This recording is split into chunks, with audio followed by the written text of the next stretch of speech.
solo talk, let's talk these ideas. Red solo talk, let's talk these ideas. Red solo talk. Hey, let's go. Hey, cheers. Hey, you don't I don't even got it. Fail. Water. Hey. You got ice there. Yep. Oh shit. $1,000,000. Hey. You hear what you see the name of this song? It's the perfect song right now. Back outside, boys. Back outside, boys. But we men. You know what? It's okay to leave it. Jesus Christ. Oh, it's Drake. Hey. Is that a baby mama? Nah, she's like a model or something. Nah, she's a dancer. Oh, same shit. Like, but I think I never seen that gold teeth design. Ow, but I never tell you who. What y'all drinking? This? Nah, we Prosper 12. Yeah, but we might as well. Y'all gonna? Yeah, we might as well. Yeah, so we might as well save so it. I'm gonna finish mine right now. Hey. Buffalo. This nigga's a bitch. Did we agree? Tino's close enough to Tino. I don't even know what the fuck Buffalo is. He gonna chug it so we can get started. I said I said I was gonna start this show being conservative. Yeah, too, fuck bro. it. The show started though. I don't know how much was in there, but you gotta make room for the drink. It's a big size Buffalo. Damn. I thought he only had a little bit left. It was like half a Okay, a lot of times this episode gonna be lit. Oh yeah, this nigga finna start. All right. Yeah, shit. Now we're ready to start. Let's start crying. Stick it in the oxhole, baby. Yo. Hey, what's up, everybody? We're back. Welcome. We're back. 2023 first official episode. There's one in the can, and my co-host will not allow it to go to waste. No. So there's a backstory. We'll get to that later in the show. But right now, I want to say thank you guys for showing up and tuning in. I am your host, Audio Jones, and I'm sitting next to the hostess that knows the mostest, Manny and Fuerte. and today we got a special guest, one of my OGs, one of my guys. I don't even like calling you OG because it's like then it's like you know me. I don't like it. I don't like it. Like when somebody call me like an OG, I'm like nigga, I'm 35. But technically, How old are you? you guess. How old you? 37. He's so sweet. Aren't you? He's so cute. He's a nice guy. He's so cute. How old you think real talk? How old you think I am? 42. Nah, go up. Damn. 48. Nah, go up. 53. Right on the button. Oh, there you go. Damn. All right. Well, this is my guy. I've been working with him since I was 15. Introduced me into the game. Yeah, got me my first single with JT Money, and this is my guy, Valentino or Tino. It don't matter. It don't matter. He's a cool dude, cooler than the other side of the pillow. You're in the elevator and someone wants to know who you are. What's the elevator pitch of who is Tino? Oh, he does this. This is your chance. That was a crazy ass question. Just to give him a little taste. I don't even know how to answer. Like where you You're from? about to get $1 million. All right. Okay. No. So they know that you're in your 50. Where are you from? What? Oh, Miami, Florida. Damn, y'all, this shit is really uncomfortable.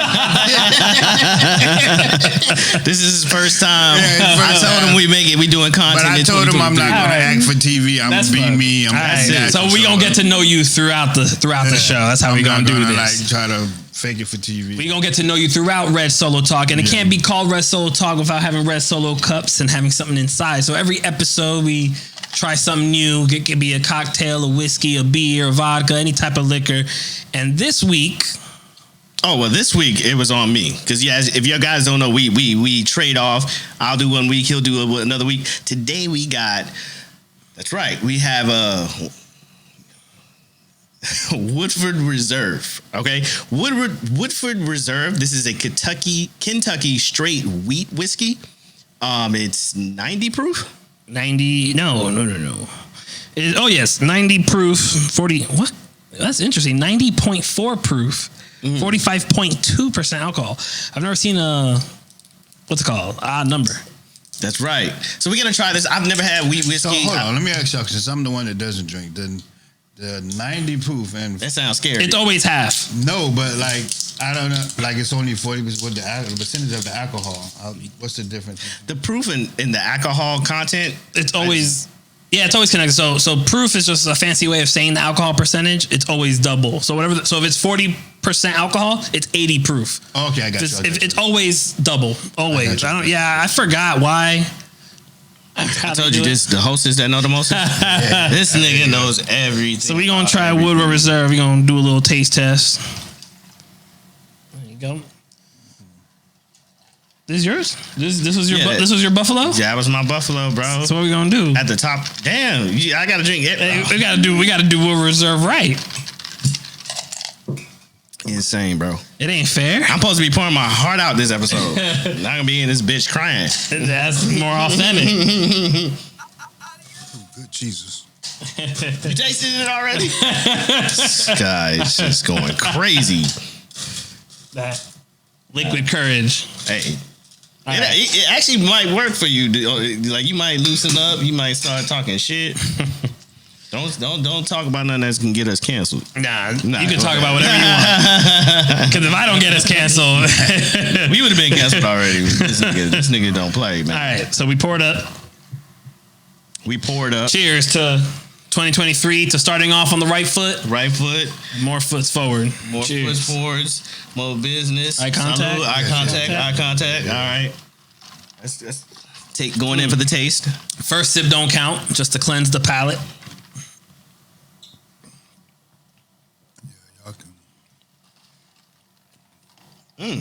I'm definitely a water nigga.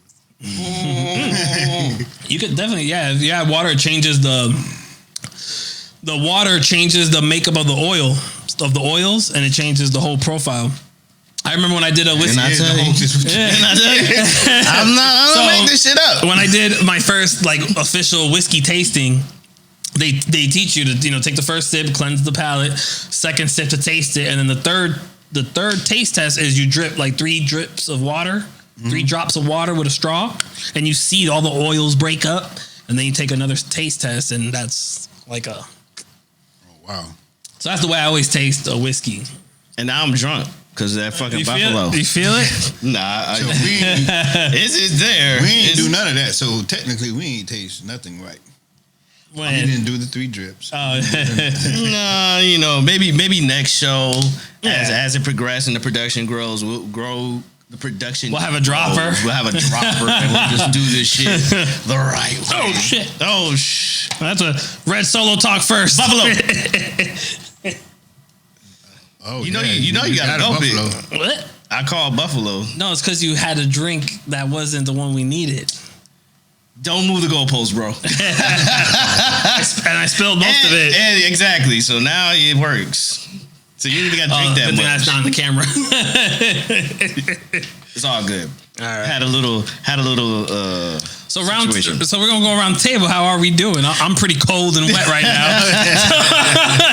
So let's go. So we're gonna start off here, guys. I want to start the shows off a little different now going forward, where we do a little bit of roundtable. Right now, I've been in self-development mode, so it's very important that I reached out to you the other day.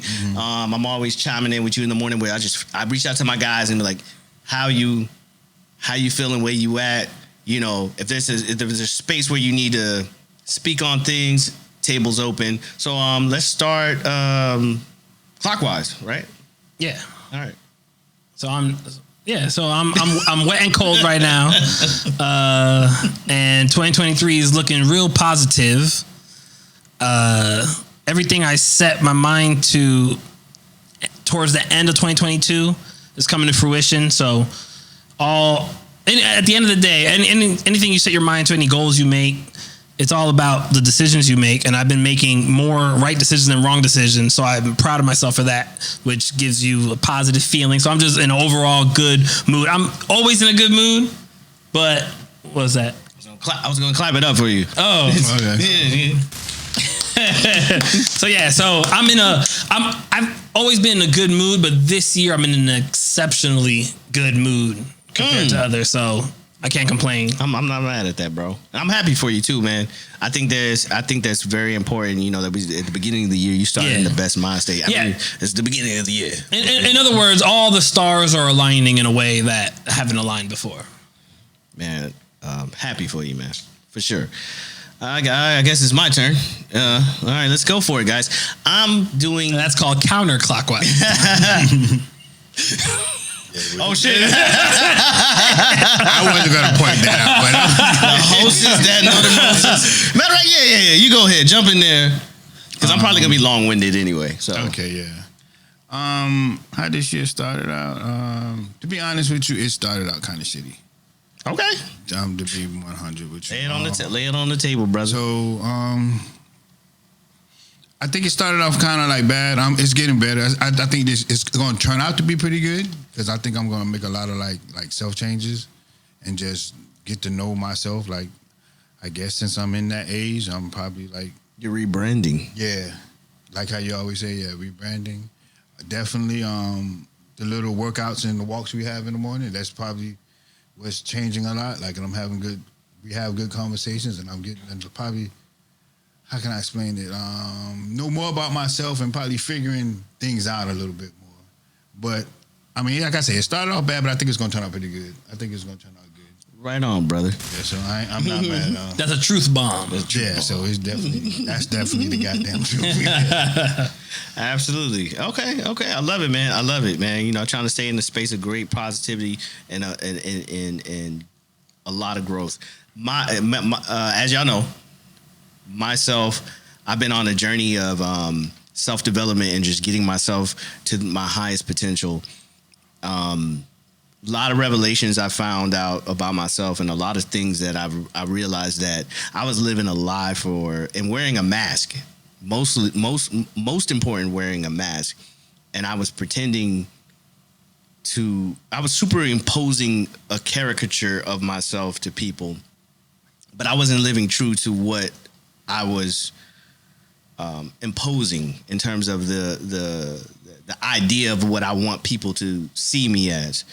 And I had I had an experience last show, and where I had to take my mask off and I had to face my bullshit, and I had to look myself in the mirror and said, I don't want to do this no more, man. I don't want to lie no more. I just want to be authentically me, flawed and all. And it starts there, where I then can start taking the steps to become the person I really truly want to be. And for the first time in my life, it's like the chains are released. I don't have to lie. I don't have to fake it. I'm me. I am who I am, full-heartedly, and I love it. And I'm finding peace for the first time in my life. What made that? What made that change? Like, what made you think?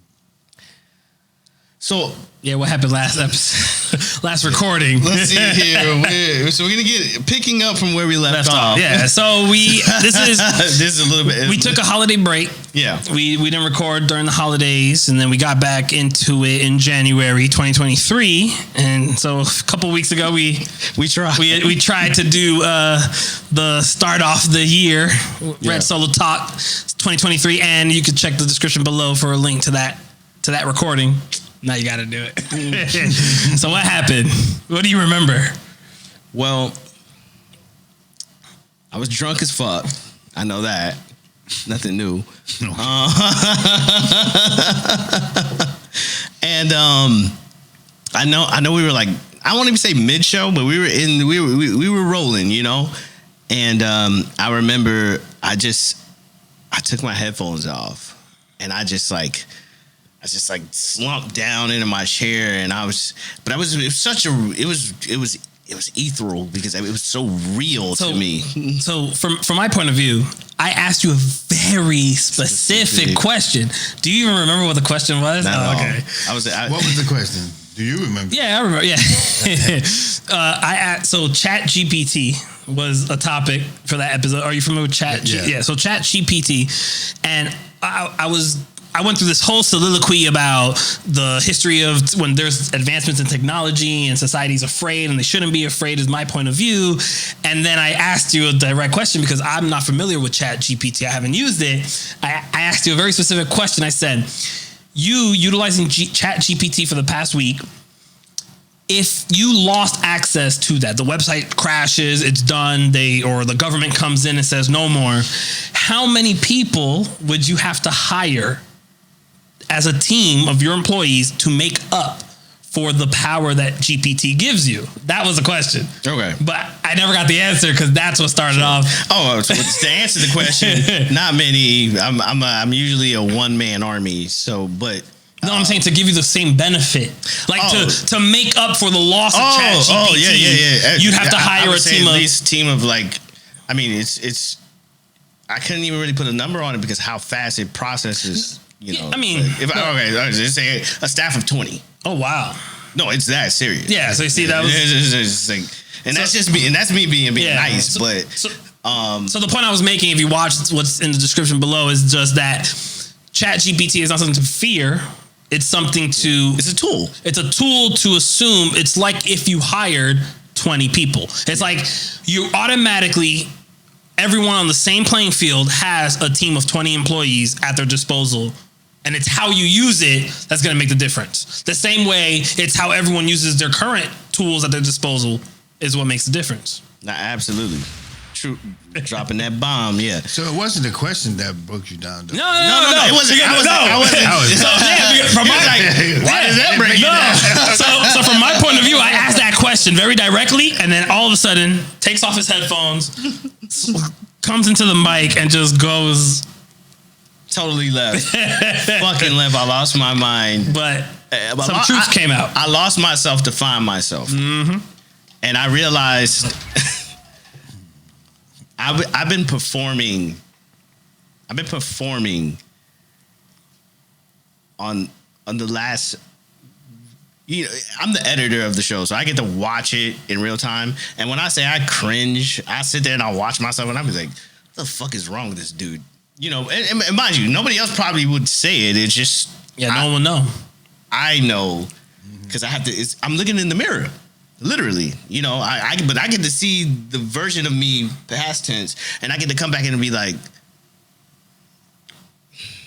"I know what's going on with you, buddy."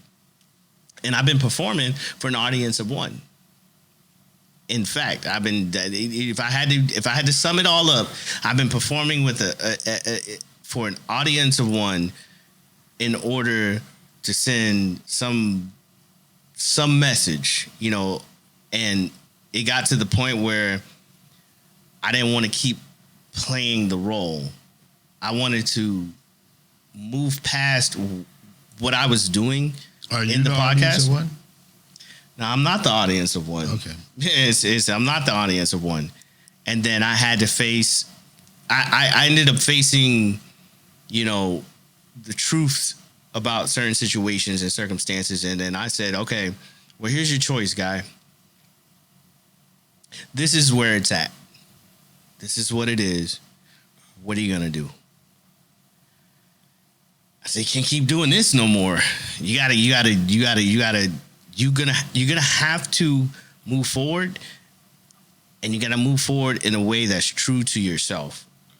Because faking is so hard. It is so hard. You gotta keep it up.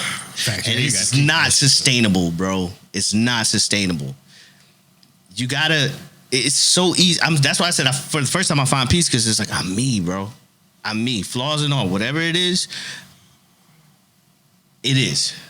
But it's me. And it's the easiest thing to do now. I wake up, I'm smiling, bro. I get up at 4:00 in the morning, I work out, and That's crazy, because that's probably part of my fucked up beginning of the year. Because, like, I went through some shit, and then it's like, I just don't like the way that shit and I'm trying. It's like you go through something where like I don't really want everybody to know what the fuck I'm going through. So I kind of get where you're going. You know what I'm saying? Like I'm trying to like, no, I'm there. I'm still there. Like, you know what I'm saying? But like I'm not there right now. You know what I'm saying? Yeah, And so yeah. I kind of get where you're going at. I mean, you know, there's realities that I had to come to.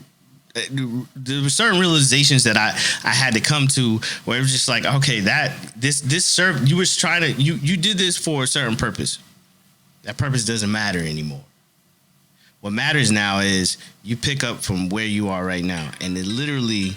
Oh, I apologize, guys. I got alarms that go off. Like, come home and cook. I told you, cook up. Come home and cook up. And I'm the version of me that I'm like. I text you the other day, and I was like, "Yo, I'm the real me now. Like, I'm the real me. You had a moment of self-reflection. I had a moment of. He's good too. He'll bring the topic. A topic of. It's up there on the screen, by the way. Look at this. That's why he's the co-host. That's why he's the co-host. Self-reflection. I had a moment of self-reflection, and through that self-reflection. Sometimes you got to you got to really stare in the mirror. Maybe not physically, but maybe metaphorically. And you say, you take a look at everything that you're doing, and why are you doing it? Why are you doing this? My little brother called me today, and he was like, he was diagnosed with PTSD. He's in the Navy, and did he see combat? That's the crazy thing. No. So then how is he done? Don't you gotta go through something to be like that? But trauma doesn't see. I think you said I would have PTSD, and at first, and I was like, it's a military term. And I was like, no, we all dealing with trauma, and in some form or fashion, you're dealing with post-traumatic syndrome. But you said PTSD, and then you volunteered that he's in the Navy, so you made that connection. And then y'all. So we assume that the Navy is why the PTSD, but I guess what you're saying is that the PTSD is not related to his service in the Navy. Be nurtured, whatever he dealt with. And I thought it had to be some kind of like violent moment or something like that. Well, then again, the Navy stuck on a boat with a bunch of men. Like, so you could be like if you it's not that if you got robbed or something like that, and you got gunpoint.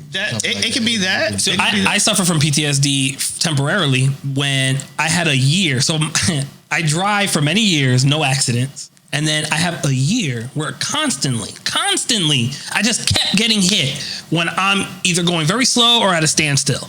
For a year, I had like 5 or 6 incidents. Wow. Back nonstop where I'm either stopped in a parking lot, someone comes and hits me. I'm at a red light, someone comes and hits me.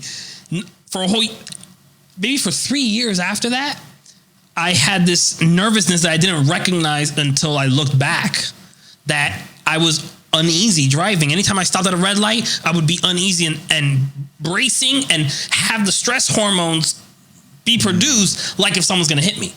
And it took me some time to realize, like, oh, wow, I had PTSD from those back-to-back incidents. I'm at a stop sign, get hit by a car. I hit in Hollywood, hit in Orlando, just the whole year.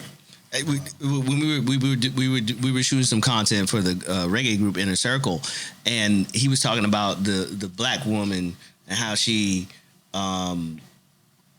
put these ideas in their kids' head. That nigga ain't shit. That's trauma. And so those kids, what they're experiencing after that is post-traumatic, syndrome. So they're experiencing PTSD. That's definitely PTSD. Trauma doesn't always have to be in just the sense of combat. I thought that was more so like I don't know the word I'm looking for, but like just trained behavior or taught behavior, not necessarily PTSD. It's conditioning. It's to a degree of that. But what it is that we naturally will experience something that creates resistance or suffering, and because of that, because of our natural evolution to not want to experience that, we become very conscious of it. But it's your subconscious that'll probably play more of a role of it. Is that really PSD though? Because like when we was talking about that earlier, how like I brought up the whole flea thing. Mm-hmm.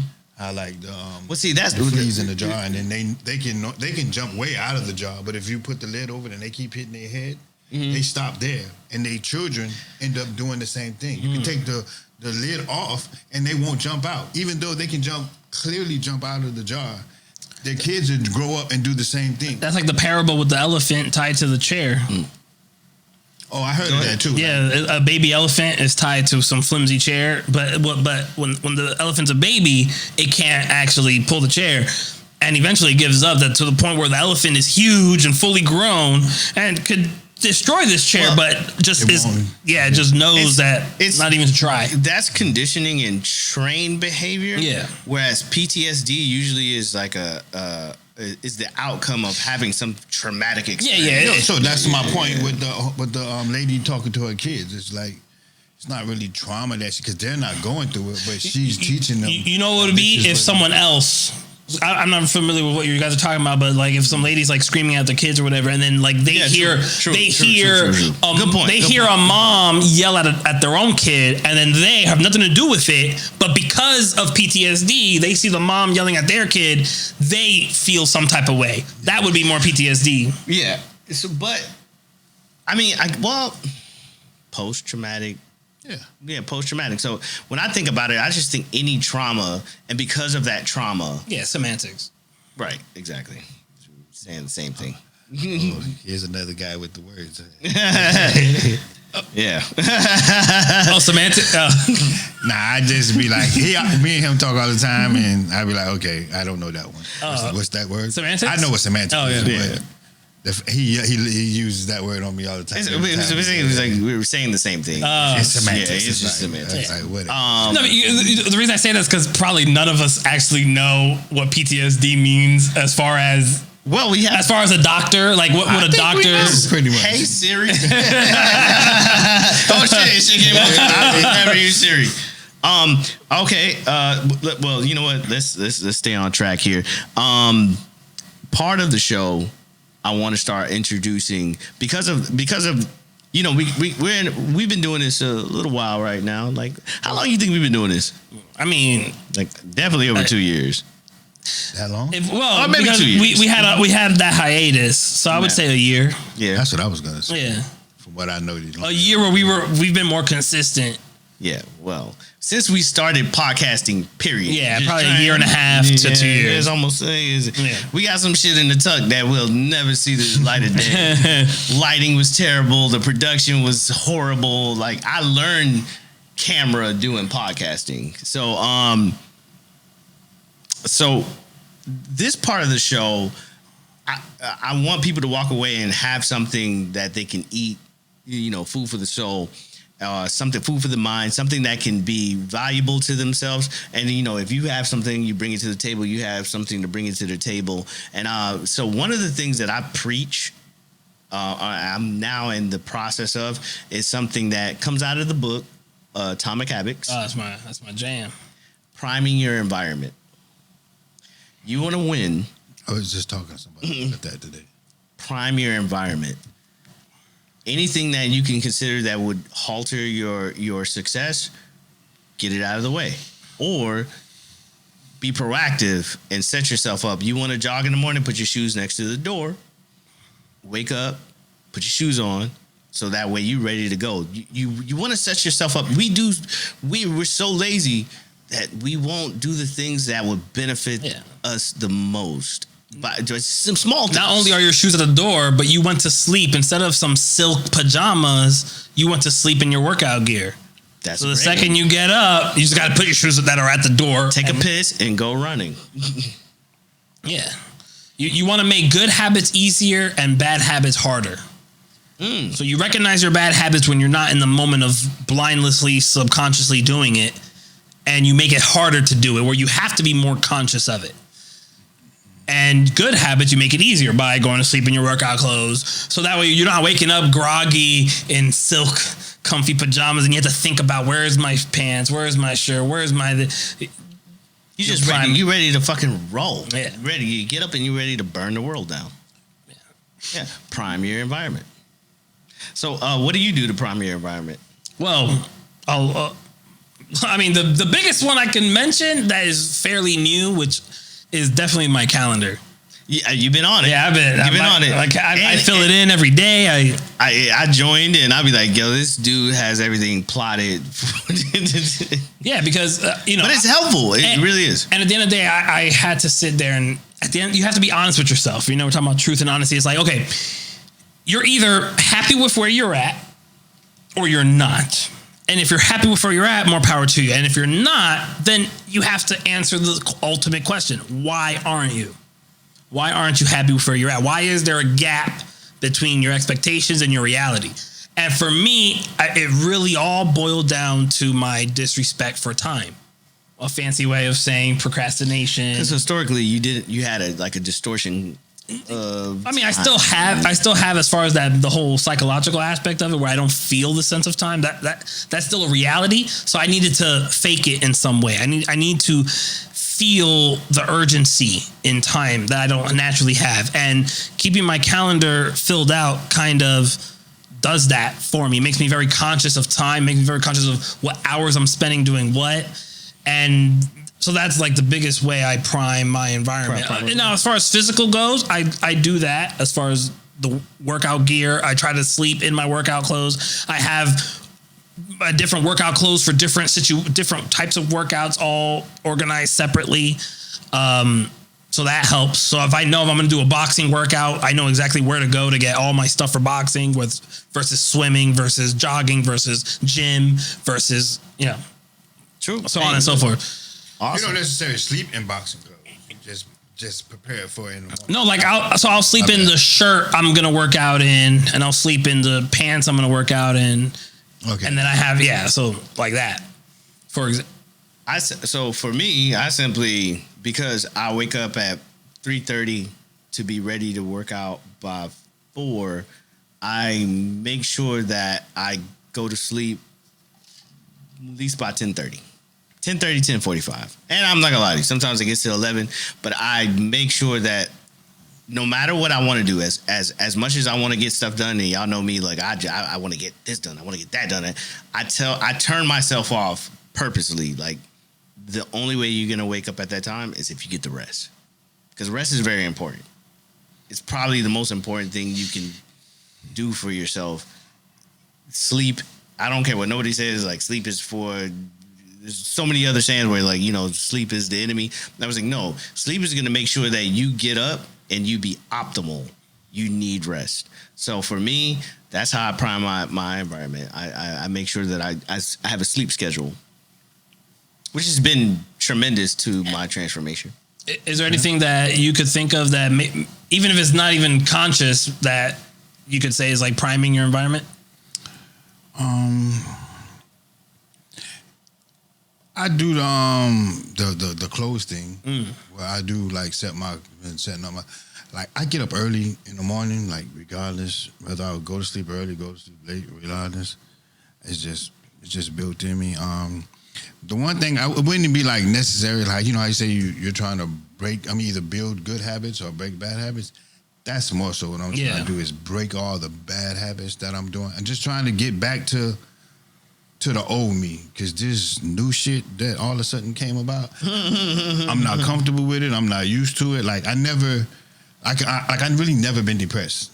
Like I was always in a good mood. Like how you was talking earlier today. Yeah, I was always in a good mood. Always had like a positive attitude. Like you can throw me anywhere, and I'm like, yo, I don't give a fuck. I'm gonna get it. I'm gonna win. You can throw me in the jungle, I'm gonna come out with a fur coat. Like that's how my attitude was. Lately, like I just been like doubting myself and just like second guessing everything and doing that, and then like me and him been talking about like social media. I hate that. I hate it, but I can't get off it. You know what I'm saying? Like it's like that. I don't drink. I don't smoke. Any particular so that's apps? like my It's vice. your vice. Any particular apps? It's just Instagram, because I'm scared to get on the rest of them now, because like Instagram fucked me up so much, like I don't even want to get on them. So like what I'm probably gonna do is delete my Instagram. Yeah, that's priming. You know I've known people who've done that. So what I also tried to do, which ended up being worse, is I was like, okay, I'm gonna do something else to do that, and I was trying to like get like, okay, you know what? Since I'm a little older, let me just get some of these games that makes you use your brain. Yeah, that shit got worse, because now I'm hooked up on these goddamn games. And now I'm playing the game, so it's just like I just gotta leave my phone alone altogether. It comes down to the question where I said when there's a gap. If there's something that you've always thought of doing or always wanted to do but you never did. I don't know if you have anything like that, but if you did, like for me it'd be like priming your environment, delete the Instagram app. So now, because TikTok, I didn't have TikTok, but then because of Red Soul Talk I added TikTok back onto my phone, and every once in a while I find myself just ending up, I'll get a notification about Red Solo Talk and I'll open the app and then all of a sudden I'll like scroll the For You page, and I didn't even want to or realize. And then, it's addictive. Yeah, it's a I'll drug, get like man. 3 or 4 swipes up, and then I'll like wake up, like, oh shit, I'm on, and I'll get out of it. I never was like that. Like, Yeah, I used to be like, he's to the point where like he's becoming, in some ways, me, and I'm not saying I'm becoming him, but I used to be like, no, come stick with me, you're gonna get blessed by default. Mm-hmm. That was my thing. I used to always say that, like, you're gonna just being around me, you finna get blessed by default. Or like, there's certain things that like I would just do on my own. Yeah. And like always just, but now it's like, I don't know, like it's just. So, when you delete the app and you have a placeholder in place, like, so then all of a sudden you're gonna maybe even subconsciously just look for Instagram and it's like, oh no, it's deleted. And then you're going to be conscious because now you have to go into the app store. You have to download it again. It's really like, I know what it is. Like I took a hit to be 100 and I never really failed at anything. And just failing at something, and then I don't like saying that word because that still fucked up too, but and then there was a big one, bro. Like it was like a kind of a big, like not win. It was a big L. Like, so I think that we got an expert. A big L. That's a big learning experience. Exactly. That's all it is. Bro. Yeah. Okay. Yeah. It's a big learning experience. I've took all the L's for everybody, man. I've taken some tremendous L's, man. I went from there to zero. And bro. I took my L's too. I when I compare myself to my peers, the only difference that I see in a lot of them is I just took my L's a lot earlier in life than they did. But I took a lot of L's. I just, my L's were 12, 13, 14, 15, 16, when a lot of people don't start taking their L's. Yeah, well, depending what subject we're talking about. But for me, it's like financial monetarily. Yeah. Like we took some. I took some financial L's at an age where most people weren't handling money. Yeah, and so I learned the importance of being smart with your money because of those L's. Yeah. But I have friends. But that's what I'm saying. Like I was always good with I was like. Trust me, like I was always good. I was always like getting on my dick never really been in the dirt. I've always been like, excuse me, no, we can see. So like, but I've always been started. I've always been like good and stuff like that. But it's just like I don't know. I don't know. I felt like somehow I got soft somewhere. Yeah, and then just started having too much faith in people and faith in things, and just I don't know, just stuff just started going left, and then just not seeing it until it was like too late. Then after that, it was just like there's a certain degree complacency is so dangerous because you don't have your you don't have your finger on the pulse of the situation. No, I just think it's a part of life. I think it's a part of life where there are certain things you don't learn from, or you have to experience certain things, and it's just going to be part of your story. True, but I mean, with being complacent, that's the product of being complacent is what he was just experiencing. No, you disagreed. Yeah, I don't think I was complacent. I just think like I just wasn't making good ass decisions. I was like, okay, I can get out of this, and just not making intelligent decisions. Or just like saying like just I believed in people that didn't believe in themselves. So like, you know what I'm saying? Or just other people going through stuff like you can, and then just felt what normally like I would just not do it because I would I would notice notice the pattern. Yeah. You're gonna do this or you're gonna do that, so I'm not gonna do this. I just kept doing the same thing over and over. For the audience, if you're willing, because I know you don't want to talk about. No, I know you don't want to talk about it, but I ain't finna get into it. No, but Can you give at least like the category? You know, is it a heartbreak? Is it business? It ain't got nothing to do with no female. Like, no, you know what I'm saying? it was more like money. Oh, okay, yeah. You don't have to go deeper. I'm just saying. So it's like sometimes it was like a money situation, business venture or something. Business venture, and I just felt like I just I let some people down that I did not want to let down, and I did it. And the problem, like, I had a conversation with somebody earlier. Like, the problem I had is like, yo, I did it. I did it with all the right intentions for everybody, but once it was done, like, people didn't like. Because good intentions pave the road to hell. So, but you know, that's where narcissism plays a part. That's right. Where you know your intent, and only you know your intent. So when you move, but that's not the case though. Yeah, because like I literally had a meeting. Yeah, with everybody with the good intent. Yeah. So y'all knew what my intent was. Everybody knew. It's just that like it just no. Yeah, but what I mean to say not is, to blame everybody, but like I could have jumped. I just should have like just got out earlier, or I just should have like just. Yeah, but when you take all the lessons learned and the good, and you just focus on just the next step. How can I take what I learned and be better the next day? That's where I think like it's good to be somewhat of a narcissist, where the world revolves around you, but if you have the good intent, you're not going to necessarily hurt other people on purpose, because so it's like the world revolves around me, but I care about other people, so that's part of my calculation. Yeah, can you really be a narcissist if you say, oh, okay, the world revolves around me, but I semantics. I know what's good for you. Because I'm a narcissist. I'm better. I'm smarter. I know. I've experienced more.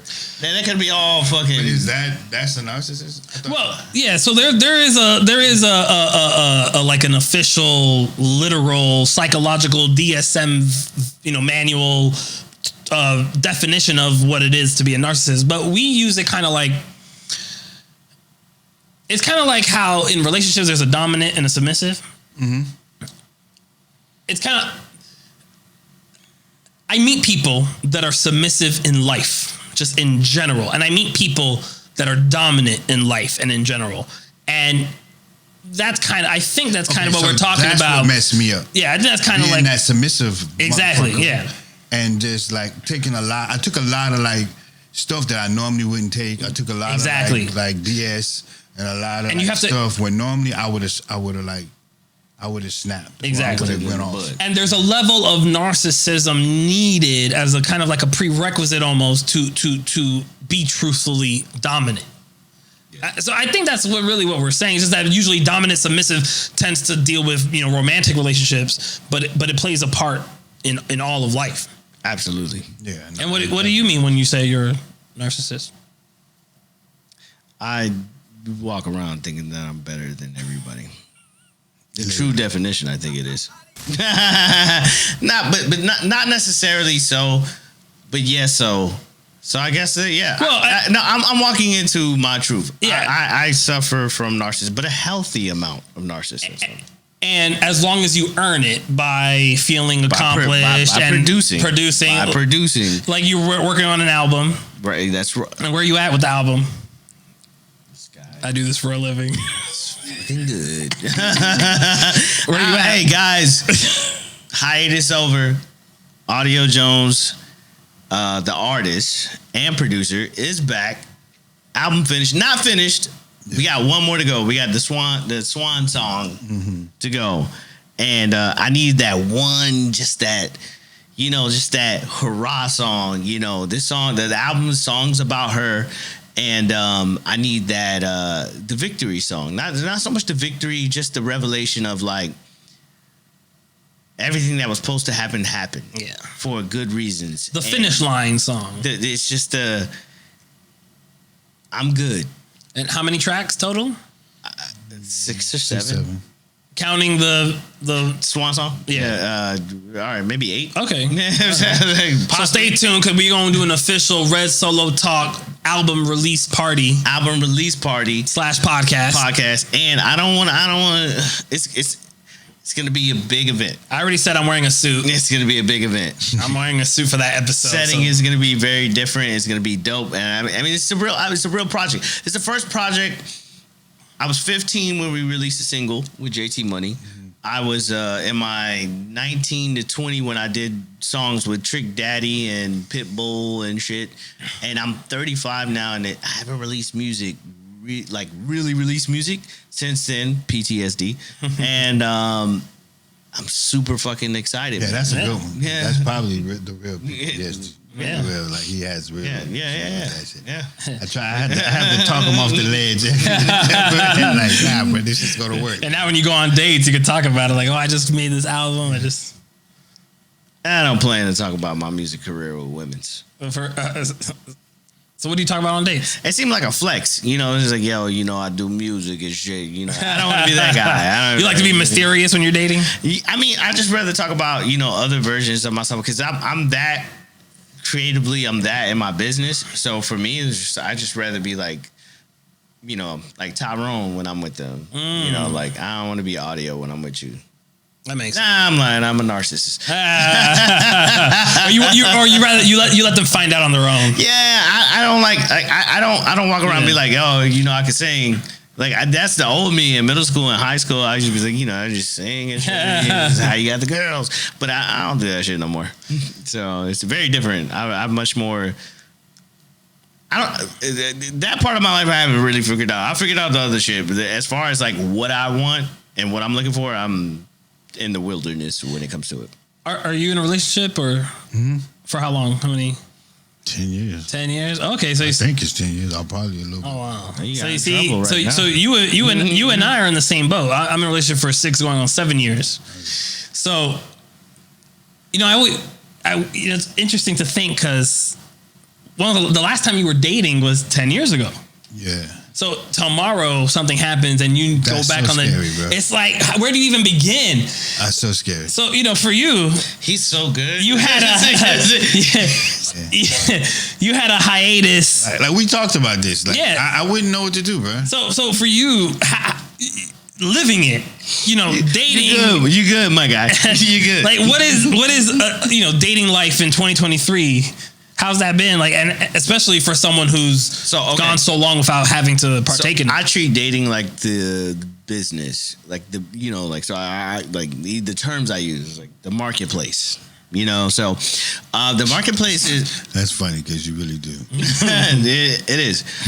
So in the marketplace, I find that, you know, what was, and it could be age too, because, you know, I'm in a different age group.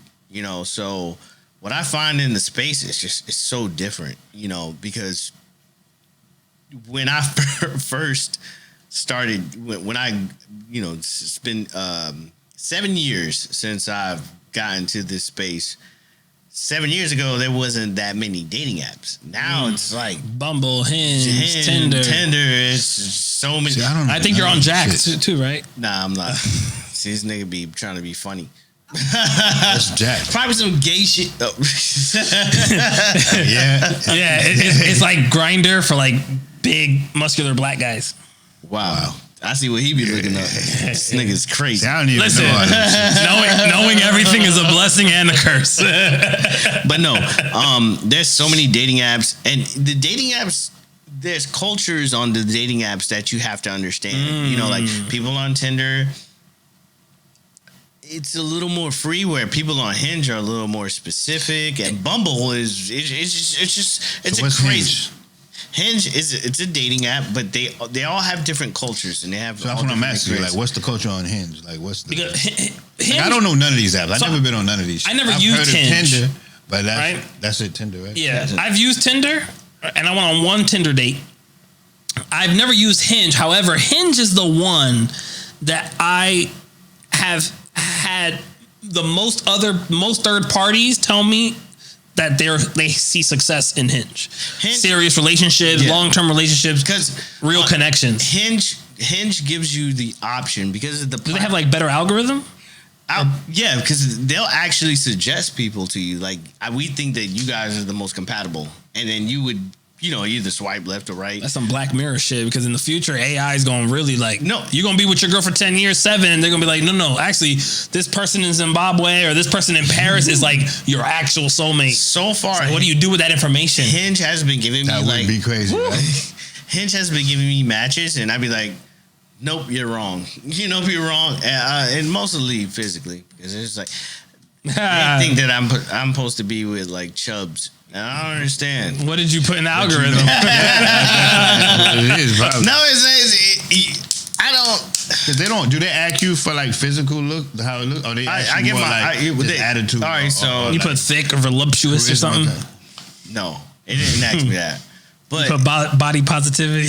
it mostly asks you questions about yourself, And what? I did this I'm not gonna recently. lie, y'all. I went from Drunk way too much conservative. water. Oh, yeah. Yeah, I went from conservative to moderate in terms of philosophy, In what philosophy?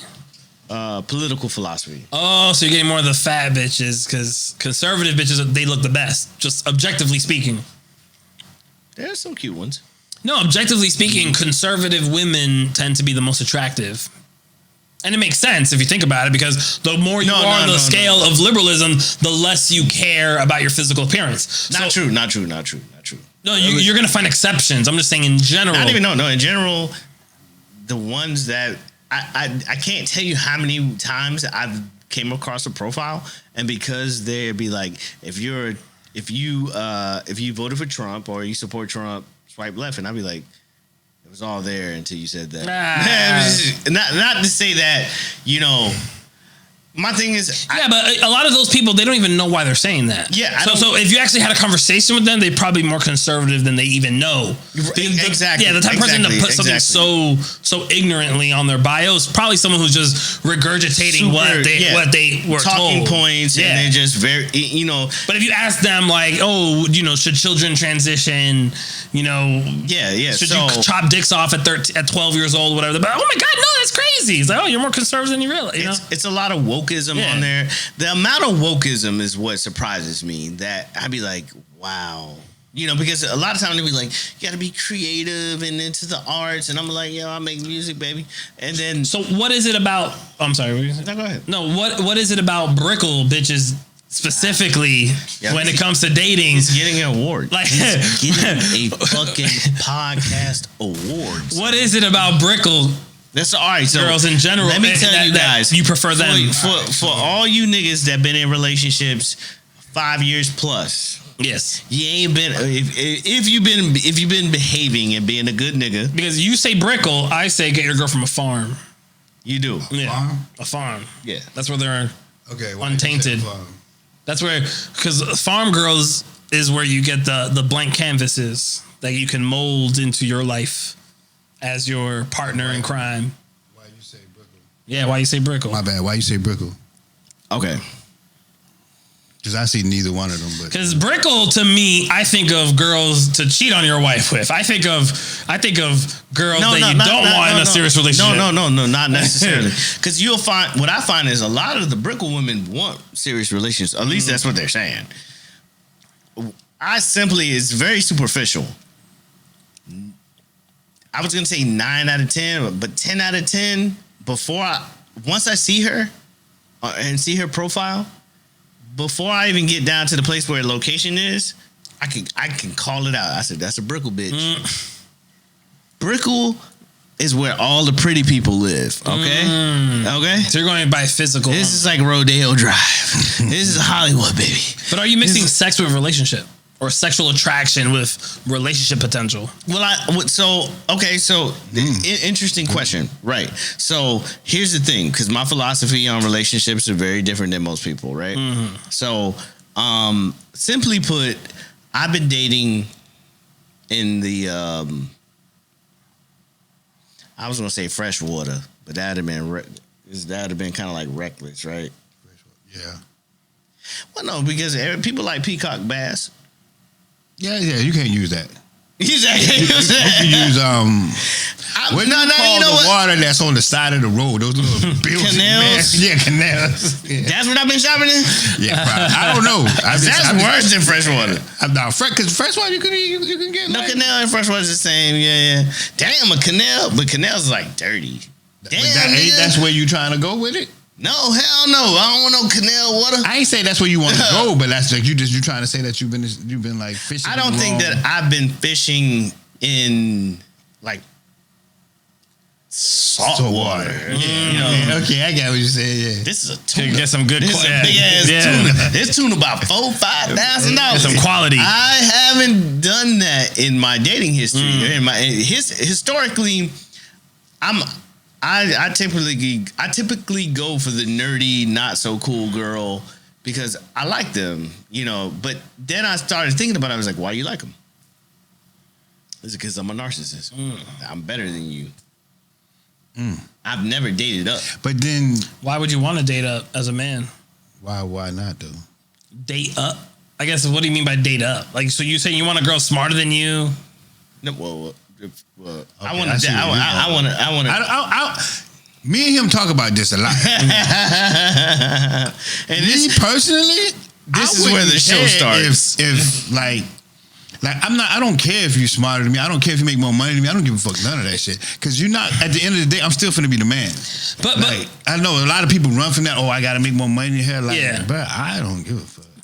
I agree.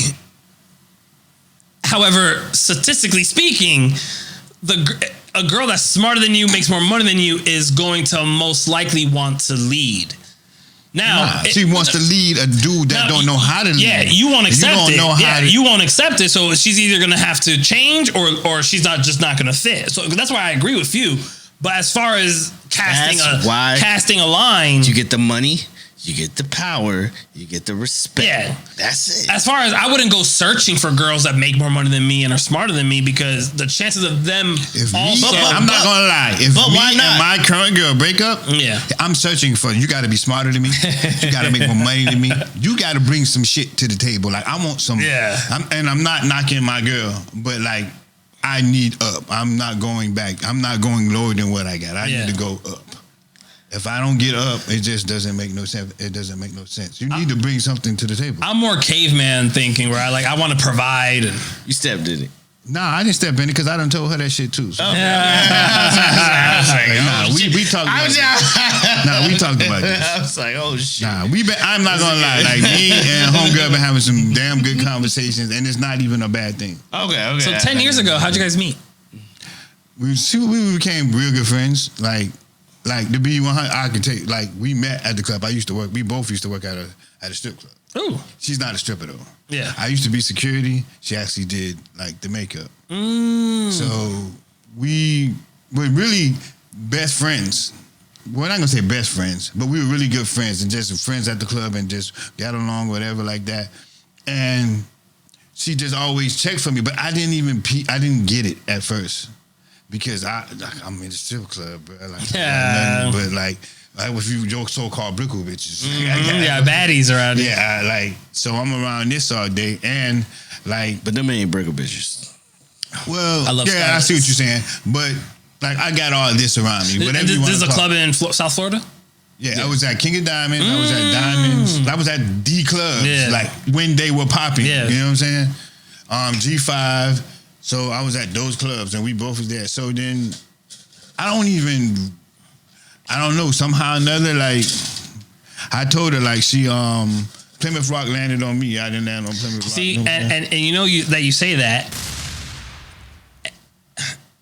It's anecdotal, but it fits my philosophy so perfectly where it just gives me more confidence that I'm right. Because I tell people, I say, you want the best relationship? Look, 10 years, 7 years. We're doing something right. And you know what it is? I didn't be honest with you. You didn't I didn't go looking. realize Yeah, what it is. I didn't even realize we was going together until like one of my best friends, which is a female, was like, y'all go together, right? 100%. I was like, you know, nah, she know what time it is. It's like, you know what, you're right. because in my opinion, the best relationships, is the one with the strongest foundation. And you get that foundation by just living your life as you want to live it. And she just happened to fit your life naturally. You weren't looking for it. You didn't even notice it. It just happened, just fits. And those are the relationships that just last the longest. And over and over and over again, I see that be the case.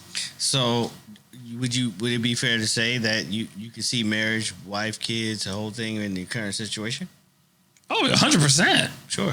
Yeah. How about you? There's a lot going on in my situation. Well, I will put my foot in my mouth if I talk on that one. All right. So we're going to let that one go. Yeah, you're right. But it has a disclaimer. It has nothing to do with her. Yeah. Like me and her on some good.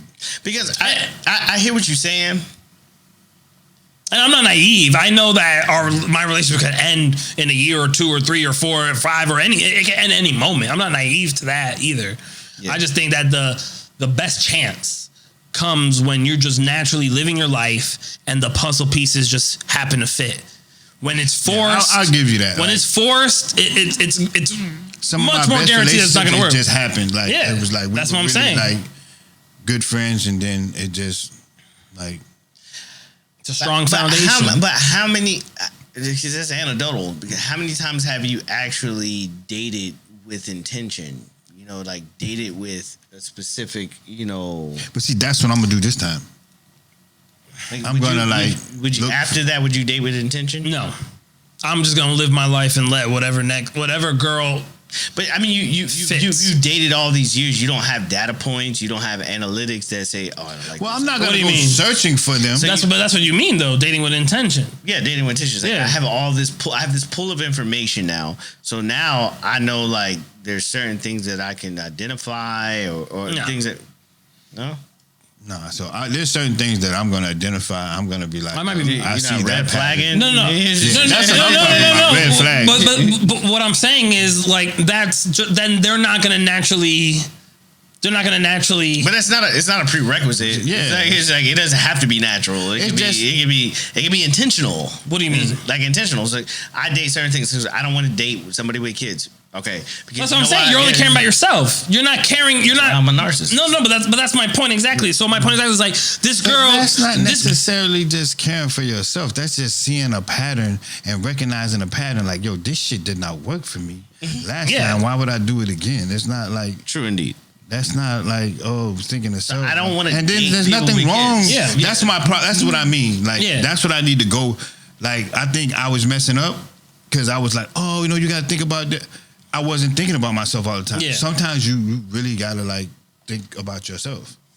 But you're trying to be you're trying to live up to a caricature of this good guy that's gonna do this, but in reality, in the grand scheme, there's objective truths. Like there's certain risks that come with that. So you can either ignore the risk, or you can operate in a way that you're more intentional. Like I'm looking for certain criteria. At the end of the day, this is what I mean. I don't believe in a honeymoon phase. I don't believe in being a certain way to get the girl, and then you're a certain way 3 years in, 5 years in. If my girl called right now or walked in that door, you can ask her, and you can ask her, is Manny different from when you met him to 7 years later? And she's going to say no. Yeah. And when she met me unemployed, she met me when I made more than her. She knew me when I made less than her, then made more than her, then made less than her, or had no job. And I'm always the same person. That's what I think I mean. I don't play like there's not the version of me that's going on a date. Oh yeah, we having two different. That's what I'm saying. Yeah. Like I'm talking about meeting your representative. That's what I call it. Like, okay, I met your representative. Exactly. I ain't meet you. Exactly. I don't do that. I don't do that. I don't care if you're the most attractive girl in the world. You're gonna get, me. We talk about the whole podcast. Like I'm the same me on the. I'm the same. I'm taking it out of you. As things fit, they fit. I'm taking it into like when you're prospecting and you're looking for somebody.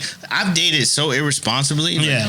Like the questions I would ask now, compared to when 7-10 years ago, like I didn't ask questions. I was just like, "You're cute. You want to go to the movies?" You know, it's very simple shit. I'm talking about. It was, but we mean it from a standpoint of like actually like. Oh no. Like I asked as your husband on the first date. But no, that's you. But I'm talking about. We're talking about her. She has to fit or walk. That what? She has to fit with my program or walk. What? That's what I'm saying. So, and because then when you find the one that fits, it tends to work. You're doing basically what you're doing, what we're saying, but it's just for some reason it sounds better the way you saying it, because you don't want to just say like you just want to keep it like, oh, I don't really have a name, but you have a criteria. You have a criteria. Yeah. But it's permanent. There's no criteria. There's no criteria for dating that's different from relationship. That's different from marriage. Sure. That's different. That's what I'm saying. It's not that common though. What? Most people have a certain version that they portray, like you said, meeting your representative. Most people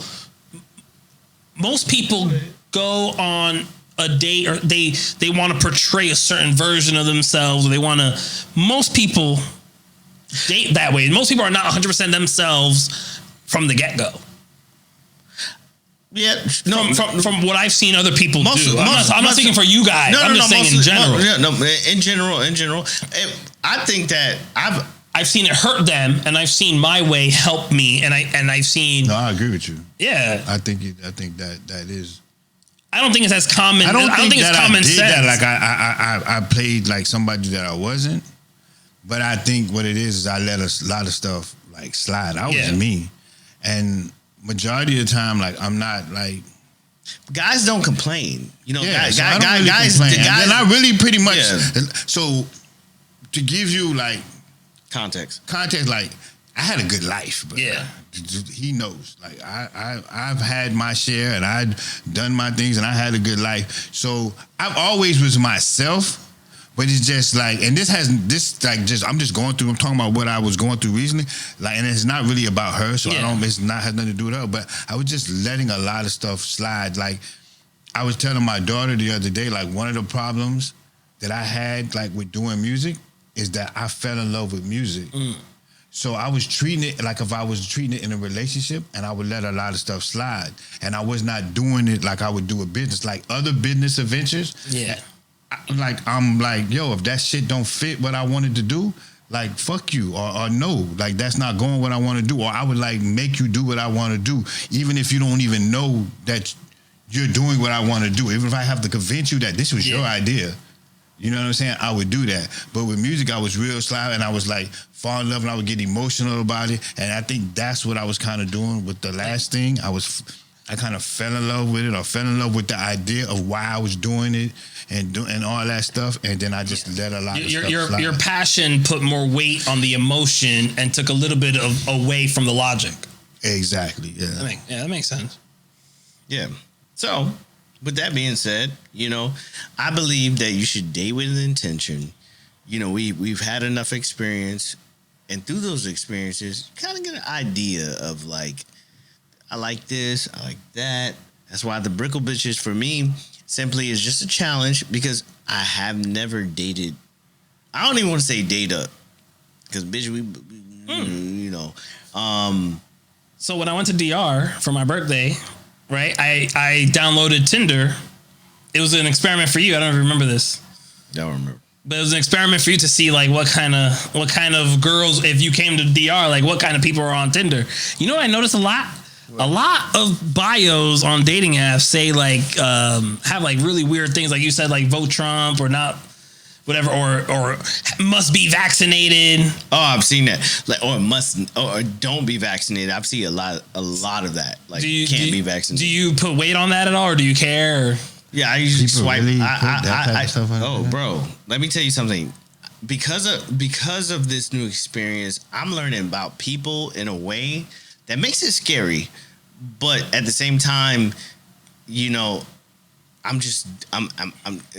psychoanalyze, so I'm just grabbing data. Like I window shop more than I intentionally want to really date, because I really don't want to date. I'm having the time of my life being alone, but I'm gathering information because I'm a scientist, and I'm just like Neil deGrasse Tyson. Like who? This nigga's being an asshole. And being disrespectful, and I'm not gonna let you fucking do that. Not too. That nigga's up there with Martin Luther King, bitch. So don't fucking. Neil deGrasse Tyson. You know who it is. If I showed you the video, all right. Nah, don't worry. I'm just gonna fuck up your story. No. Fuck that, because I ain't gonna let this bitch do this shit. We so close to Black History Month. This nigga better not fucking play with me right now. First, I just like to say for the record, I'm a huge Neil deGrasse Tyson fan. Don't. When it comes to astrophysics, don't jump on the fucking train now. When it comes to astrophysics, actually, I purchased the only comic book in my life that I've ever purchased is the comic book where Neil deGrasse Tyson makes an appearance because he meets Superman. Superman flies to the Neil deGrasse Tyson. You've seen him, bro. This guy here. Yeah. Yeah. Superman flies to the Hayden Planetarium where that's like his main job is at the Hayden Planetarium in New York. And Mom. Persian, get your ass out of here. We always have a special guest. We always have this one? No. It's usually her. She knows how to open that door. Yeah. Aww. We have a house full of bullies, guys. And not the ones that give you swirlies. But no, so the only comic book I ever purchased is the one where Neil deGrasse Tyson is. I'm trying to get it. Is the only Persian comic book I have is of Neil deGrasse Tyson. At the Hayden Planetarium, and Superman flies to ask Neil deGrasse Tyson some like as advice on astrophysics. So I'm a huge Neil deGrasse Tyson fan. One of my favorite podcasts is Star Talk with Neil deGrasse Tyson. I'm a huge fan of Neil deGrasse Tyson because he's an expert in astrophysics. What we're talking about is because recently he was on a podcast, Valuetainment with Pat. He was on a. What's it called? Patrick David. PBD. Pat. PBD. Yeah. Pat Bet David. There we go. That took forever. He was on a podcast where he's talking. Where, in my opinion, the host did the wrong thing by not focusing barely anything on his expertise, which is astrophysics. They were talking to him about COVID, and then they got into the vaccine talk, which is fine because everybody has an opinion on it. Yeah, and when you want to, because nobody listens to the amount of conservative radio. Yeah. I listen to Glenn Beck. I Blaze. I think they call it. I get to hear all I'm saying is Neil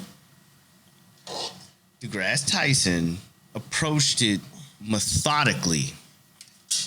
No, the question of what his of facts. Audio sent me a clip of Neil deGrasse Tyson defending that vaccine, because the argument was pretty much that vaccines were forced on a huge portion of the American population.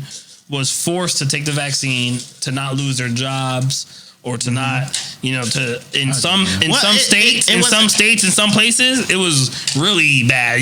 There's a lot of things you couldn't do if you weren't vaccinated. You were a pariah and you were forced to take this vaccine, and the media was pretty much calling you a domestic terrorist if you didn't get vaccinated and blah, blah, blah. And Neil deGrasse Tyson was arguing for it. And with a ton of logical fallacies, like the appeal to authority, where that's why he got real emotional in the argument where he's talking about the CDC and the blah, blah, blah. It was bullshit because he's not an expert. And he even mentions it in the clip where he's like, I'm reading the same stuff you're reading. We all share the same. I'm not going to argue with him about astrophysics, but when it comes to vaccine, he was wrong. And the one... Well, no. No. Okay, so let me, because he's missing out. You have a choice, right? They don't need refill? No, I'm good. So your choices are based on risk, right? It's a risk it can go this way, it's a risk go this way. I'm arguing that his thought process, not the facts of everything, his thought process of how he approached it was methodical and probably one of the best rational decisions that I can hear in terms of the argument of why you would get vaxxed. But that wasn't the argument. I mean, that wasn't the disagreement. The disagreement was, why was it forced? Oh, so we're having two different... Okay, so no, it's not. No, it's not, because that's what he was defending. He was defending, saying that we have a social contract, that the reason it's forced is because if what your decision affects the other people in society, then you have to be if you don't want that, then you have to be in a cabin in the woods, or if you can't work, or if you can't this, then so be it. If you can't be in the military. Well, so let's say you have a contagion. Mm-hmm. I hear you. I'm listening. Do you not have a responsibility to? All right, here's the question. But what if you don't have that contagion? No. No. The hypothetical is you have a contagion. That's fine. You have it in a social environment. You have a responsibility. Oh yeah, if I have it, then yeah, of course I have to. All right, but quarantine myself. Okay. But what he's saying is if I don't have it, you can't just force me to take this vaccine. So here's the question. But nobody was forced. What do you mean? No, like so nobody was forced. Yes, they. Well, yeah. I mean, semantics. The semantics that the military. You can either the military didn't come to your house and put in your arm, but you couldn't be a member of society. You couldn't work. You couldn't go here. You couldn't go there. You couldn't travel. You couldn't do this. That's the social contract. Okay, but here's the question that they didn't ask at all during the podcast, that if I was there, I would have asked to see what his answer was going to be, because he kept jumping back and forth, which is all the reasons why you as an individual should make the decision to get a vaccine. Fine, make the decision. He had this, I think. Okay. You use homeboy's argument. Oh no. Okay, but here's the question. Here's the question that was not asked. So you get to answer it on behalf of Neil deGrasse Tyson, because he didn't get to be asked this question. I'll fight for him. All right. If the vaccine works, because he's my uncle.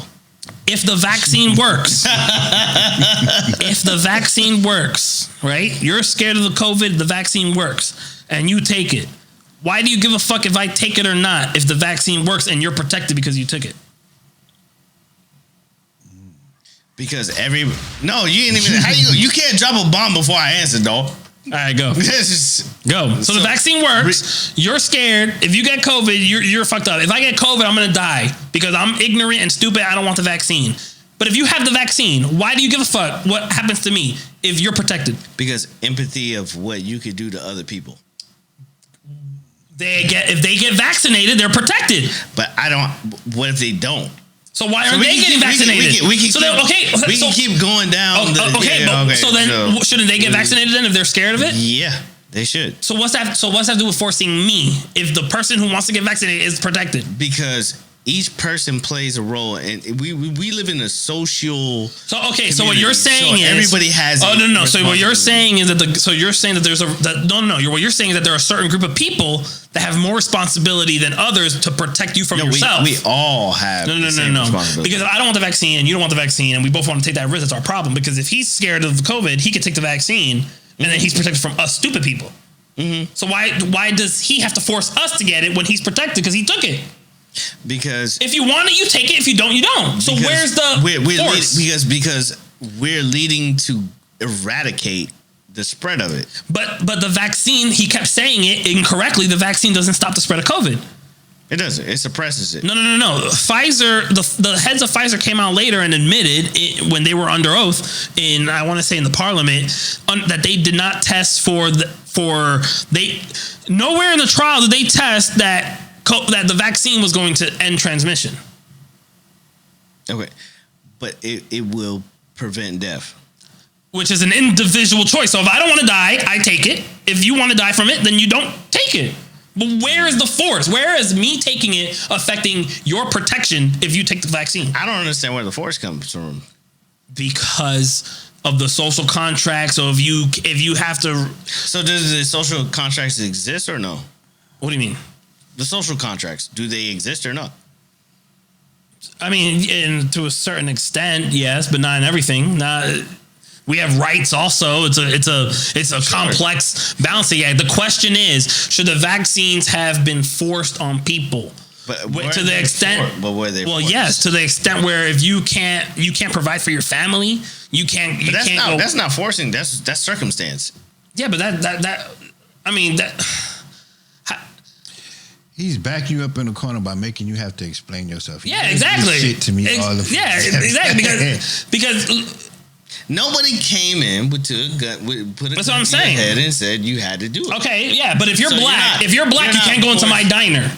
No one's forcing you to go to my diner. Go to another diner that they don't like. But we don't live in a society like that. We have human rights. That was a good comeback. Yeah, because it's true. Because you're going to you're saying that in the most extreme version of private businesses could do whatever they want, or the government decided. Well, you can't. The government kicked people out. The people in the military that risked their lives for our freedom were kicked out of the military. 2 years, a year before they were able to retire, they were kicked out if they didn't take the vaccine. That was forced. That was forced. My job forced me to take it, or else I would lose my job, and I had to make that decision. So how's that not forced? Private enterprise. Okay, so then fuck rights. So the civil rights is bullshit then. What's civil rights? What because then everyone should have a right to deny black people from entering their premise if they wanted to. So you don't agree with any of the civil rights. All the you agree with all the Jim Crow shit. All of that should have been allowed because we don't have any fundamental human rights. This is not, because we're talking about a pandemic. So see, why? Who says the pandemic? So who says the pandemic? It's a context. You saying it's a pandemic now?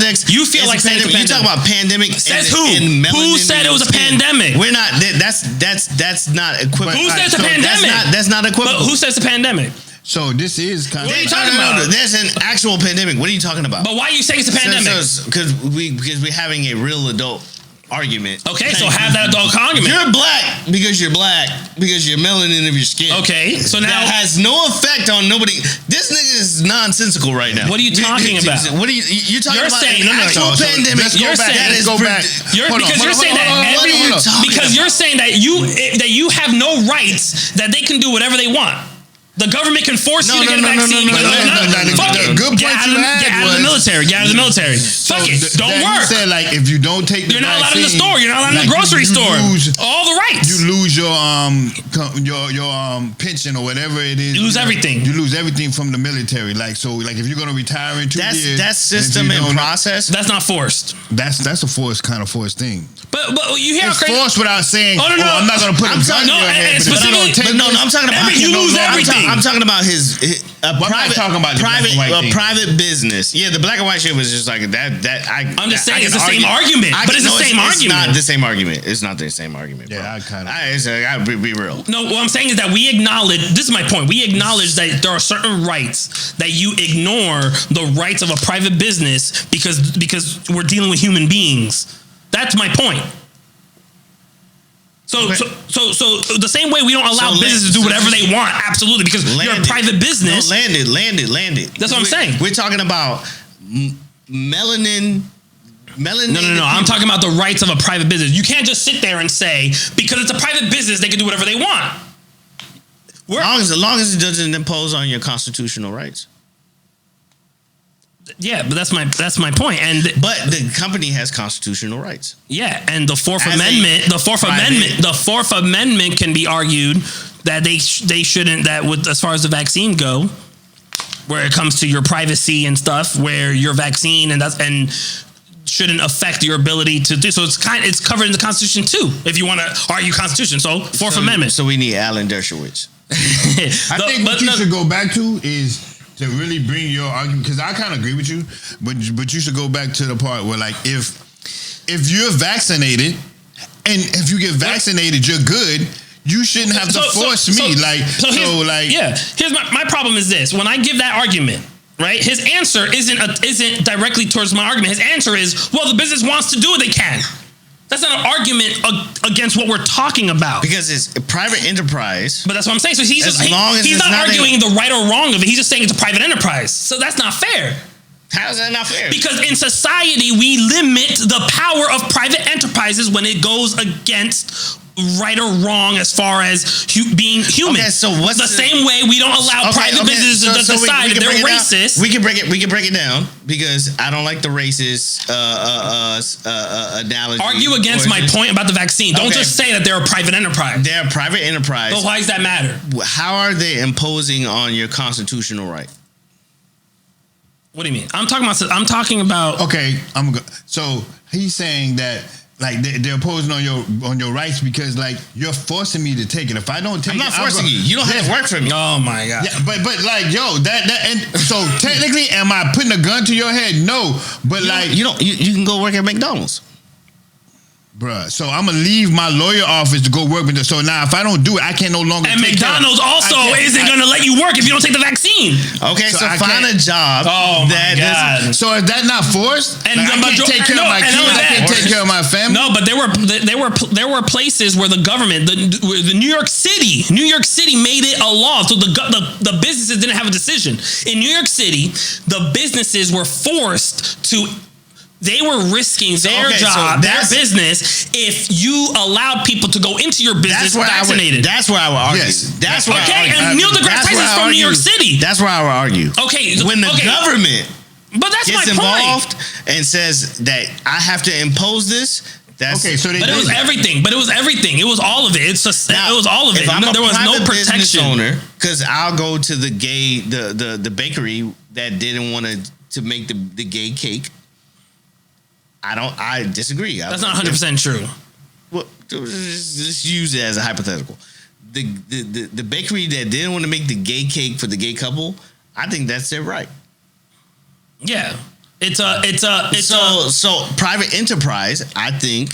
Yeah, but it's not an absolute argument. Now we can get to specifics of why. For example, the person with the gay cake, they still have to make a cake. This is the show, yo. They still have to make. Okay, so this is why it matters though, because it's a complex situation. So I cannot. So if I sell this plain cell phone, right? Mm-hmm. I sell this plain cell phone to you. Mm-hmm. I have to sell it to him, even though he's gay. What I don't have to do is perform at your gay. I don't have to perform. But if I offer, so what I'm saying is this: if I want to offer a plain wedding cake to you for your wife, I have to offer that same plain wedding cake to you and your husband. I cannot sit there and say, because I know it's going to a gay wedding, I don't want to give you this plain cake. Now, what you cannot make me do is write, I love gay people on the cake, and I can't. That's where the game is played. There's limits and there's complexity to it, and we can argue those specifics.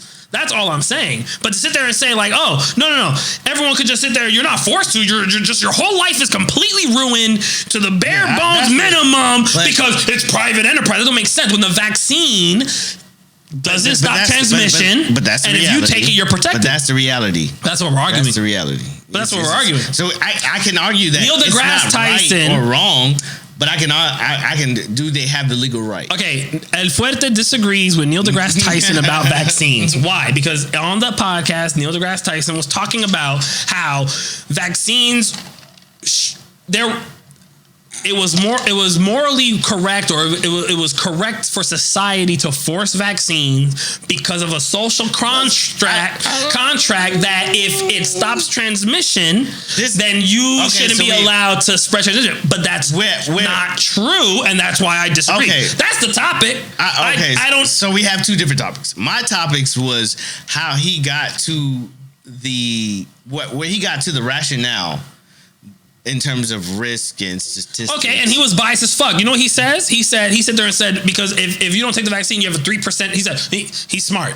Depending on your age, you have a 3% chance of dying. 3% chance of dying? You know what age group had a 3% chance of dying? Way older than the average age of death. We're talking about the 80, 90-year-olds had a 3% chance of dying. That's irrelevant now.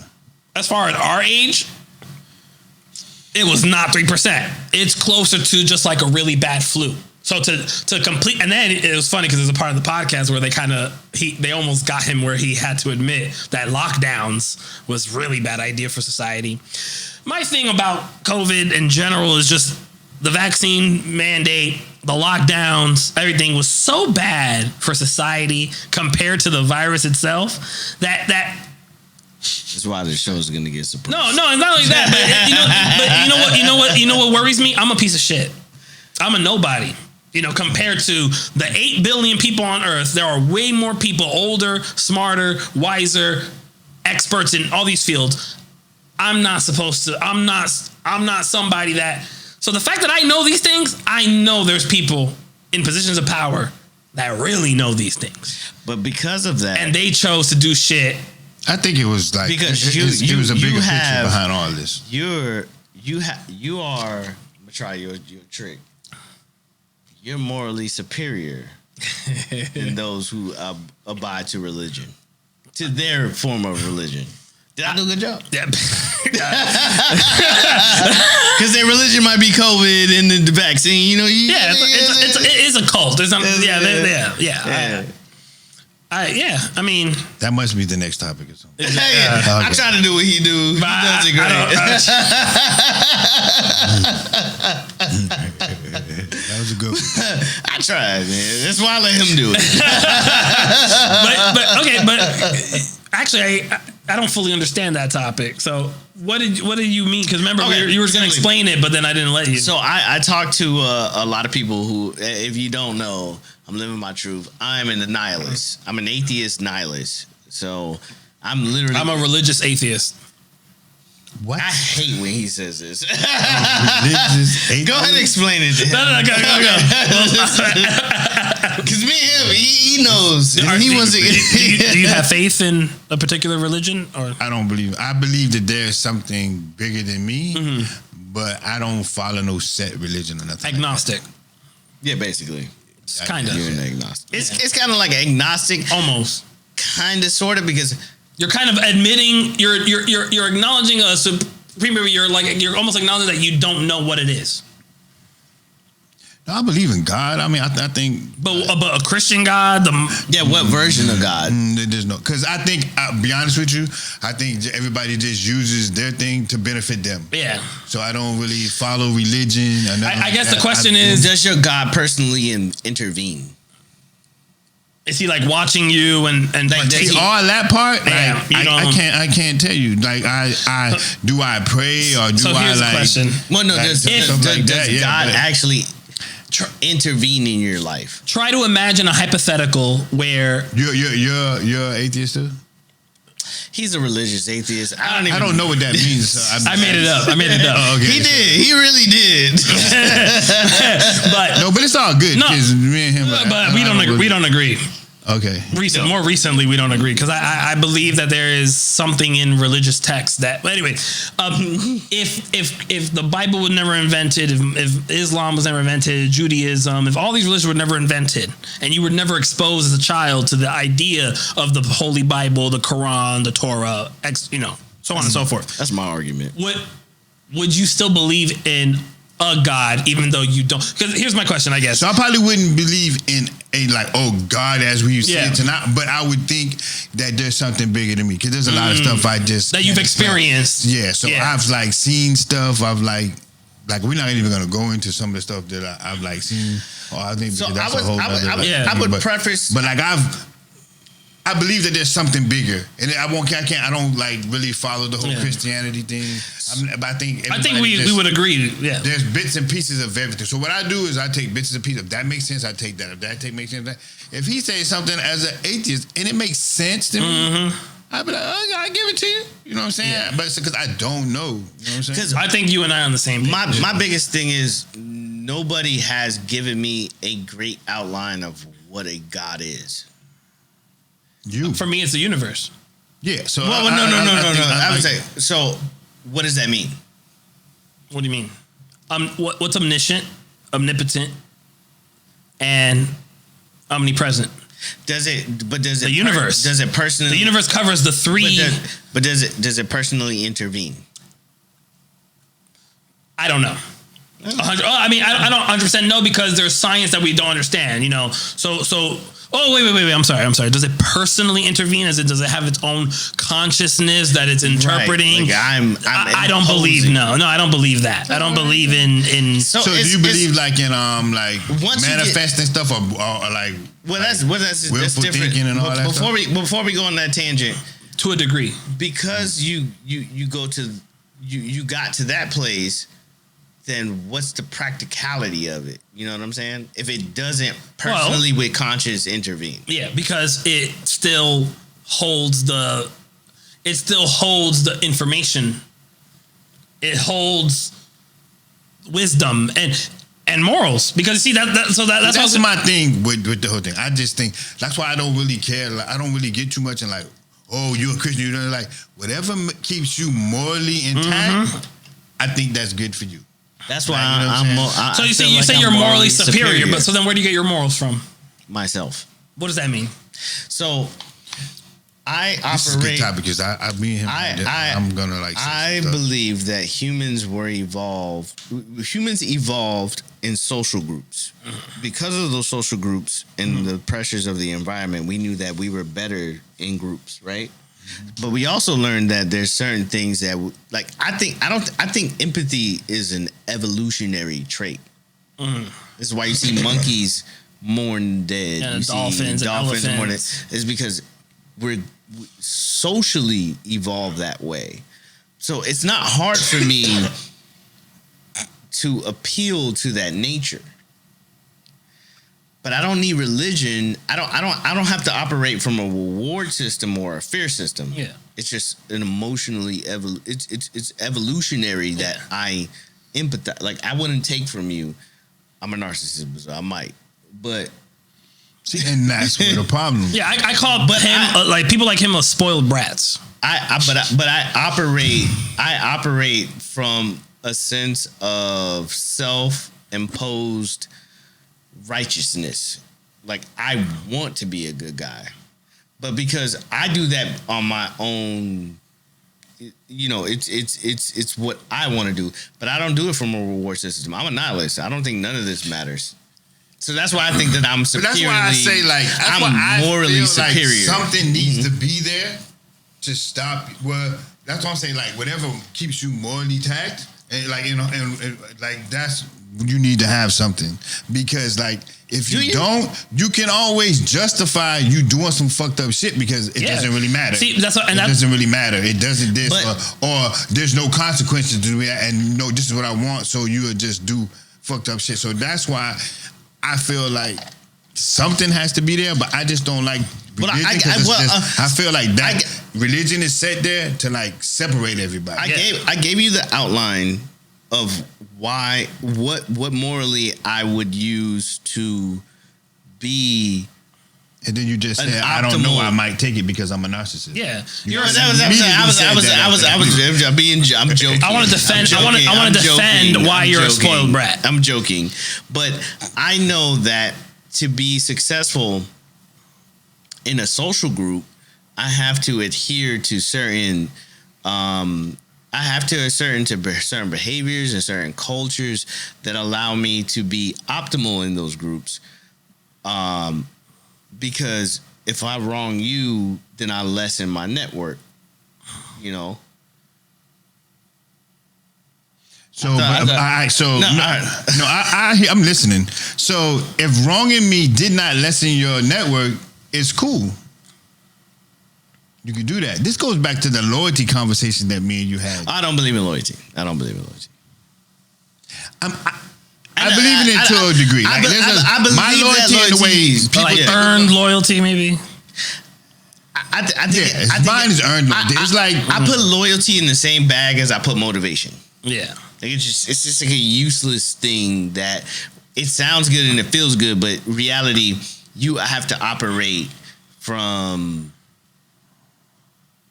the discipline to want to abide by my own contract. My contract is I'm going to be a good man and I'm going to operate this way because I'm probably going to get, by default, because of how I operate, people going to fall into my funnel because I'm. So they're going to be loyal to you, but you're not going to be loyal to them because you don't believe in loyalty. But I'm being conscious of operating in a space that is true to myself, that is going to.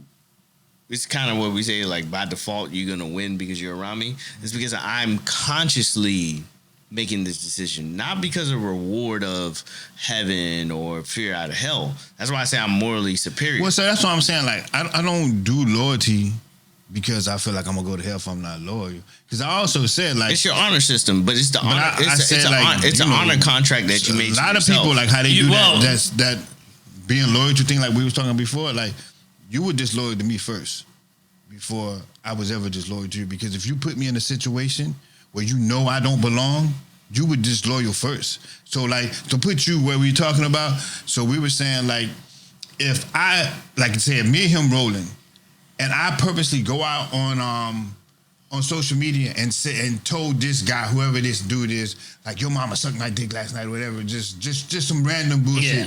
And it comes back and bring heat to the situation. And then you say, man, then he replies, I shouldn't expect you to come roll with me to go do that, because, like, bruh, like, you know this nigga got guns. You know I'm not no shooter. Mm-hmm. Why do you expect me to go out there and do that? Why would you even want me to go out there and do that type of thing? You know what I'm saying? Why would I want to put you in that type of danger? Because I did some ignorant, dumb shit by replying to him or by saying that, knowing that it's going to cause that. So, like, you were disloyal to me first. Anytime I'll go out with a friend for the first time, I'll tell him, I said, listen, this is a true story. I'll be like, listen, we go out, right? Some 20 guys could come, and if they just pick on you for no reason and try to jump you, whatever, I'll die with you. Yeah, as a man, I'm gonna ride. As a man, I'll die with you. It's the honor system. If you sit there and pick a fight and talk shit or whatever, and you instigate whatever, I'll help them beat you up. Like, you know what I'm saying? Like, I'm not going to sit there and just blind, no, because where's your loyalty to me keeping me out of trouble? Why don't you care that I make it home safe? Why don't you care that I make it to where I got it? Why don't you care about me? That's exactly. That's what I was telling him. That's but that's why I don't. Disloyal first. It's not a matter of disloyalty. It's more predicated on the honor system, being an upstanding individual that understand that my actions can impose negative circumstances or negative reactions to the people around me. Like, I have a responsibility, because with great power comes great responsibility. Exactly. That comes from Spider-Man. But it's a true statement, you know. So I don't necessarily, because you can operate, it's not disloyalty. It's just it could be an act of passion. Was he disloyal? Or was he just so heated in the moment? That's why I don't really like the loyal. Yeah, it's disloyal, bro. Because you can be heated in the moment. It's too simple. I can be heated in the moment. All right, so we're gonna use me and you. But he can go. He can turn around. I can be heated in the moment. This is no disrespect to you. I can be heated in the moment, but I know, like, audio or Ty, whatever y'all call him on the show. Like, I know that he's not the type to just go out there and go fight. Yeah. Do I know he got my back if I'm there? But he's not like, I wouldn't go come to him and say, yo, just pop on him. Let's go ride on these niggas. Blah, blah, blah, blah, blah. That ain't him. So the fact that I came to you and trying to bring you into that, I'm being disloyal to you first. Like, I shouldn't even ask you, though I'm in the heat of the moment and I'm finna go do that. But that's subjective. You know what I'm saying? That's subjective. Because that's exactly what you just said. No. Because loyalty could also mean that you're gonna ride or die with me. I will. Like, if me and you walking down the street. No. And this is why I don't like. Like I said, that's blind loyalty. I don't like the concept of loyalty. I think that if you move honorably and responsibly, that's why when loyalty gets thrown out there, that's why I don't like that word, because it's all subjective. It depends on what you determine as being loyal. Well, it's like morals. It's like morally, that was morally correct. What basis of your morality are you talking about? What, you know, like, for me, with the people in Africa that cut the clitoris off, that's morally correct to them. To me, it's like, that's horrible. That's slaughter on that's human different body. Because they don't know no better. No, that's morally. That's what, like, see, there's objective morality and there's subjective morality. No, there's only subjective morality. You're right. I don't believe in objective morality. That's why I say, so when you talk about loyalty, like, I don't believe in objective loyalty. It's a difference, though. Yeah, but we're not arguing objectivity versus subjectivity. We're only arguing in the subjective. Okay. So all right. So but my rule of thumb is always what? What? Oh, if it goes against my agenda. No, objective truth. Oh, objective truth. Yeah. So if we're talking about subjective, then but remember, none of us can attain objective truth. Exactly. We are limited by our subjective reality. That's why I take certain words, I take certain things and I say it's not capable of producing. It's not capable of producing. My goal is to get the closest to objective truth as possible. So if I can't produce it, then it's not useful. I've heard that before. So fucking guy. Loyalty is just another. It's just another word in the bucket of things that I just decide like useless. But I just want to explain my journey because the reason I call him a spoiled brat is because of this. Because my own personal journey, where I was an atheist and arrogant, Why do you keep pointing at me when you say things? Like because this was my thing. Because I went to the other extreme. So, have you became a nihilist? No, well, I'm a nihilist as far as literal need. Yeah, I'm a nihilist as far as objectively. Like there is no objective meaning of life. But what that means to me is that semantics. Everyone, yeah, but it's true. Objectively, there's no objective meaning of life, but there is still a subjective meaning of life that each individual can create their own subjective meaning of life. Sure. And if that's the argument, and you don't have to live your life as a nihilist because you can have your own subjective meaning of life. You're right. Like exactly. I'm not gonna lie. When y'all use nihilists and all like that, like the normal people is just not gonna understand nothing. So, I don't get nihilist. Essentially, is just the understanding like nothing matters. Exactly. So that's not my understanding of what my nihilist is like. All you think about is yourself, and no, that's a narcissist. Nihilist means like nihilist is a philosophy. Remember when we were talking about nihilism and I was just like none of this matters. So that's a nihilist. Yeah, it's like so narcissist is just if you. Remember when I said I was on the train and I went too far and I went past atheism. Mm-hmm. I became a nihilist. Mm-hmm. I'm a nihilist. Objectively speaking, the sun has a. So you think nothing matters? Nothing you do matters in life.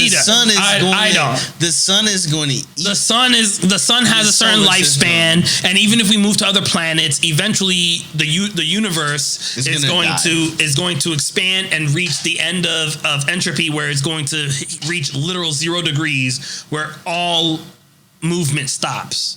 And when that happens, there's no life, there's no anything. There is technically a finite lifespan of all life in the universe, whether we're the only life or whether all life exists in the universe. There's technically this end. The theory is that we're in. So when you think about that, but that's so far away. But that's the thing. So but considering that, and then how are you 100% sure that that's going to happen? Because like. You just brought up evolving and all that other stuff, so it can like. But here's the point. But your lifespan is the max. 120 is pretty much the limit of the human body. True. Whatever possibly. So you're not going to live past 120. Chinese. You could be super successful. You could be the biggest piece of shit. You could do whatever you want. At the end of the day, come 120, you're done. Mm. So, objectively speaking, you can argue that you could just kill yourself right now, which is what a true nihilist could do. They would be like, if you're a nihilist, why not end it? All I'm saying is, it doesn't matter. All I'm saying is, if you're not going to kill yourself, and you're going to step one more foot forward, being a nihilist is kind of. It doesn't. It's like saying. It's like acknowledging the sky is blue. It's like it doesn't matter. At the end of the day, what matters is your own subjective meaning of life, because you're not killing yourself. So you're not living as if nothing matters. I'm muted. You're living as I hear you. You're not muted. Why do you want to be muted? Oh, I hear you. I hear you fine though. Oh, you don't hear yourself? Yeah, I just lost all audio here. I hear you fine. Yeah, I hear you fine too. You don't hear anything in your headphones? Yo. Oh, no, I don't actually. It's weird. Okay, cool. But y'all can hear me. That's all that matters. I hear you. I've been hearing you the whole time. As long as y'all hear me, that's all that matters. Try again. Yo. Nope. Oh wow. Huh. That's weird. Yo, hold on. Oh, there we go. I'm back. Sorry guys, technical difficulties. But so let me land the plane. This is what I realized. Oh. This is what I realized. Talking some real shit. The only reason the three of us are even being able to have this conversation is because all the generations before us, to the very beginning of life on Earth, the sun rose and set every single day. There is a perfect continuation of the first life on Earth to our birth, right? there's no break in that continuation. The sun rose and set. People lived their lives. Those lives were lived for those thousands of years, and through their experiences in life, they birthed all the different religions. And what I realized, especially going through COVID and seeing the true evil on Earth, I'd never been exposed to that personally. Call me naive, call me whatever. I never really fully comprehended to the degree that it is that evil exists on Earth. That's crazy because you don't remember the Holocaust and American chattel slavery. I guess no, but the Holocaust. No. Personally go through it. Yeah. I didn't personally go through it, and even the Holocaust, which is for after hours. By the way, we have a Red Solo Talk after hours where it's not YouTube safe, but it's paywall safe, and we can say the things we truly feel. If you think we're crazy here, check us out on After Hours on OnlyFans. Link down below. But even the Holocaust, you could argue certain logic when it comes to the Treaty of Versailles and what led to the Germans, but that's for after hours, and we could go there. But the point is, the point I want to make is Christianity, Islam, Buddhism, Hinduism, all these ancient religions, they stem from the collective wisdom of all our ancestors experiencing life, creating civilization, and when you have these religious texts, you have to recognize that the wisdom that's in these religious texts, you can't replicate. I can only live 30 plus years of my life. You've only lived 30 plus years of your life. To completely discount the fact that all these religions have this wisdom, to completely discount that as meaningless, to me is naive, and it's spoiled where you're reaping the benefits. We got to where we are because of those before us. Well, and to completely discount the conclusions they came to that led to these religions being created, to me is naive, and it's spoiled where you're just going to sit there and say, now I'm above it.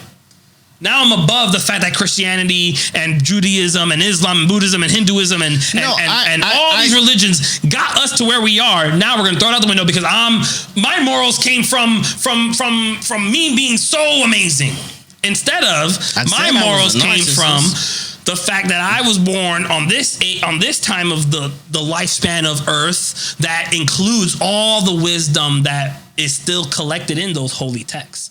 And to completely wash that out is bullshit. Check this out. So you're right. If you use his thing, if you use what he's saying, I believe in all the religions. You wouldn't really have no morals or no what to think. He's an oxymoron. I believe in all the religions. He's an atheist. I went from none to all of them. I believe in all of them. There's good and wisdom in all the religions. You just have to interpret it. Long as he breaks it down, because what he's saying is like through all this, like now you know kind of was sure, good and bad. Sure. It's understanding. So without all that, you would not. So you can't truly be. I can't say the atheist part because you cannot believe, but you can't truly be like a narcissist or a nihilist or whatever. No, I'm a nihilist because something gave you right or wrong. Because if you did, you would just say, I could do whatever. You would just be like purging for the rest of your life. I could just do whatever the fuck I want to do whenever I want to do. There would be no boundages because there's nothing because there's no gutter rail. There's no rail. There's nothing. I'm gonna. This is where I debunk this whole concept. Thousands of years ago, they had nothing. They had no morals. Social groups. Empathy is an evolved emotion that predates religion. Because we learned through evolution, same way the dogs, the wolves, this is where you're wrong. Because we found out that we're better in groups socially, because when it got dark, before there was fire, it was better to be in groups in caves. So we learned. So stuff like that. That's why I say it has to be something. Let me land. So before there was a religion, there was the pure primal prime experience of our ancestors, the Homo erectus, the Neanderthals, all these guys, before we actually had Christian Abrahamic beliefs or religion, we learn that we're better in groups. So you know what happens in groups? We start to learn boundaries. We start to learn this is all evolution. But we don't have society without religion. Yeah, you're talking about the primal instincts that we have. That's beautiful and fine. That's but we don't have society without religion. But we were talking about morals. So morally, I can be empathetic because no, only to a certain. That's the monkey sphere and Dunbar's number. No. You can only be empathetic. You can only be empathetic to a group of about 150 people. So monkeys. You said you have a kid, right? You said you have a kid, right?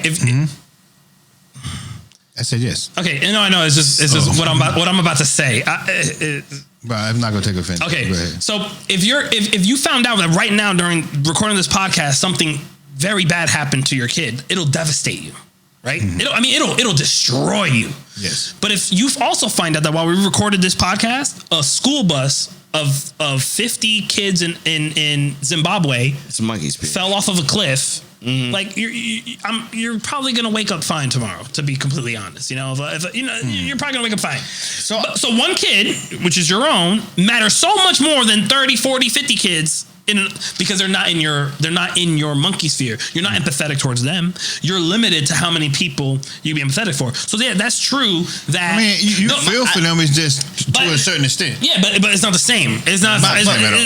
You probably still have a good time because it's your daughter's birthday. It's your daughter's birthday tomorrow. You're probably not going to let that affect the celebration. Yeah, but religion allows you to, in my opinion, this is my theory. Religion allowed us to turn one person, so now we take God or whatever the religion is, you take that one person into your monkey sphere, and because of that, you now act civilized amongst a much larger group of people. I don't see society being what it is today without religion. But we still have wars. We're still tribal. So that's why it's like I get what you're saying, but I don't like the fact that they also use religion to do the most fucked up shit. Oh, of course, because life is complicated. It's complex. They justify slavery. And that happens without religion too, though. But that happens without religion too. That happens without religion? Yeah, so wars, and that also happens between tribes. There's been tribal war since the get-go also. We're still human beings, still dealing with those things. Because of to completely discount religion as completely useless and you don't need that. Where you don't need it for your morals because you're morally superior and blah, blah, blah. There's a naivete there where you don't recognize the importance of religion that led to your own morals. Well, no, I got to the place where I got to because of my evolutionary development. I have a keen sense of empathy. Yeah, that's evolutionary. That predates religion. Yeah, because of that social development, I can impose what happens to you could happen to me, so I wouldn't want to do it to you. I didn't need religion to tell me that. If I steal from you before religion, you're gonna feel bad. Yeah, but the thievery that happened when there were no morals, when the thievery happened, it led to thou shalt not steal. Sure, I get what you're saying. So you don't have to. You can learn not to steal as a kid without stealing. But your parents teach you not to steal without you just blindly like, oh, I stole, then someone stole from me, and then maybe we shouldn't do that. We're not reinventing the wheel every time. My argument is that I don't think you would know that if the people before you didn't have some kind of like morals or some kind of religion. But that's exactly what I'm saying. That the people before us, before religion. The reason that you have that is they didn't have where you shouldn't steal or you shouldn't do it. They just had I just use this is the guy that's in my 10-pack, so I don't do as much as I would do. Because when you stole from me, I got angry with a rock and I stomped your head in, and then you died. And then the other person's like, maybe I shouldn't steal from him because I don't want to die. And then you made synapses and connections. So our collective wisdom is in those religious texts. It's not as rudimentary as that. It's a little more nuanced. You know what I'm saying? Because early man learned that there's certain things that culture that produced to healthy social groups, you know, because we learned that, okay, if you do this, this is this, and we developed these social skills to operate better socially in social groups prior to religion. That's why I say, like, I could throw out all of it because I don't need it. You know what? Fine. So even if you don't want to acknowledge where they come from, and we can't fully understand what happened in our past, what is important and what we do have control of is what we do in the future. Because every day is a new opportunity to grow and to advance where we are in life. So to land the plane, until next time, what matters is that every day you be 1% better. I said that good? Yeah. You be 1%. Yeah. Me and this nigga is psychos. But this is your first experience on Red Solo Talk. This is your first experience on a podcast. What final thoughts?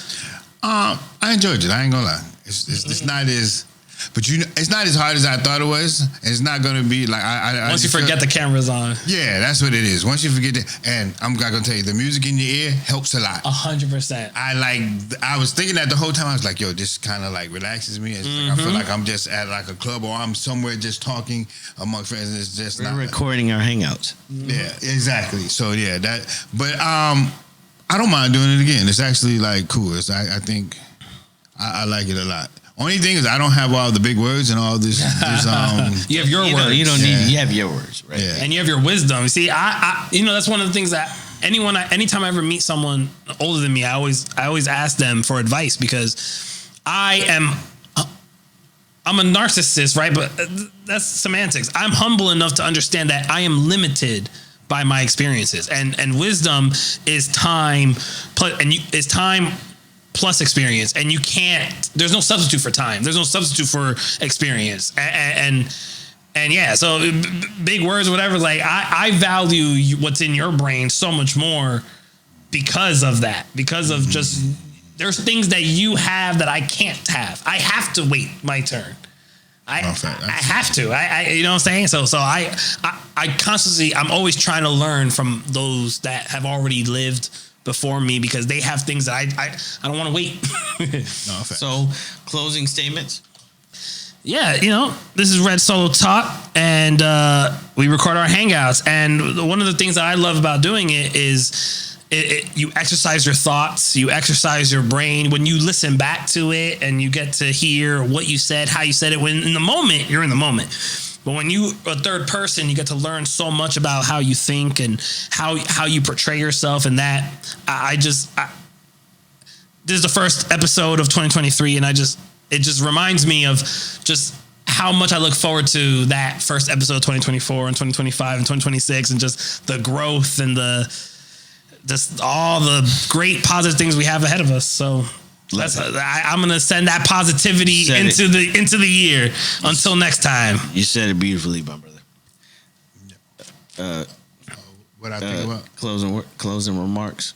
I'm just gonna stick with the 1% better and just try to do better every day. Like just try to keep moving forward and just that 1%. You'll be surprised how far you get after a damn year. 1%. It adds up. Do the math. Do the math. 1% every day. That's 365% at the end of the year. Yeah. So we're gonna leave it here. Yeah. Be 1% better. In the words of Apollo Creed and Rocky, there is no tomorrow, guys. And this is your boy. Nobody's coming to save you. The ball's in your court. Fuck the ball's in your court. You have all the power. You are the God. God, you don't look up to God and say, change my life. You say, I am God, I will change my life. Whether your biography is written or not, it exists. It's happening, and you have the pen in your hand. So you decide what you write. You're the master of your universe. So with that being said, guys, I love you guys. Go burn the world down. Who are you? I am audio. And I am Manny El Fuerte, special guest Tino, and this has been another episode of Red Solo Talk. So until next time, bye. Peace out, guys.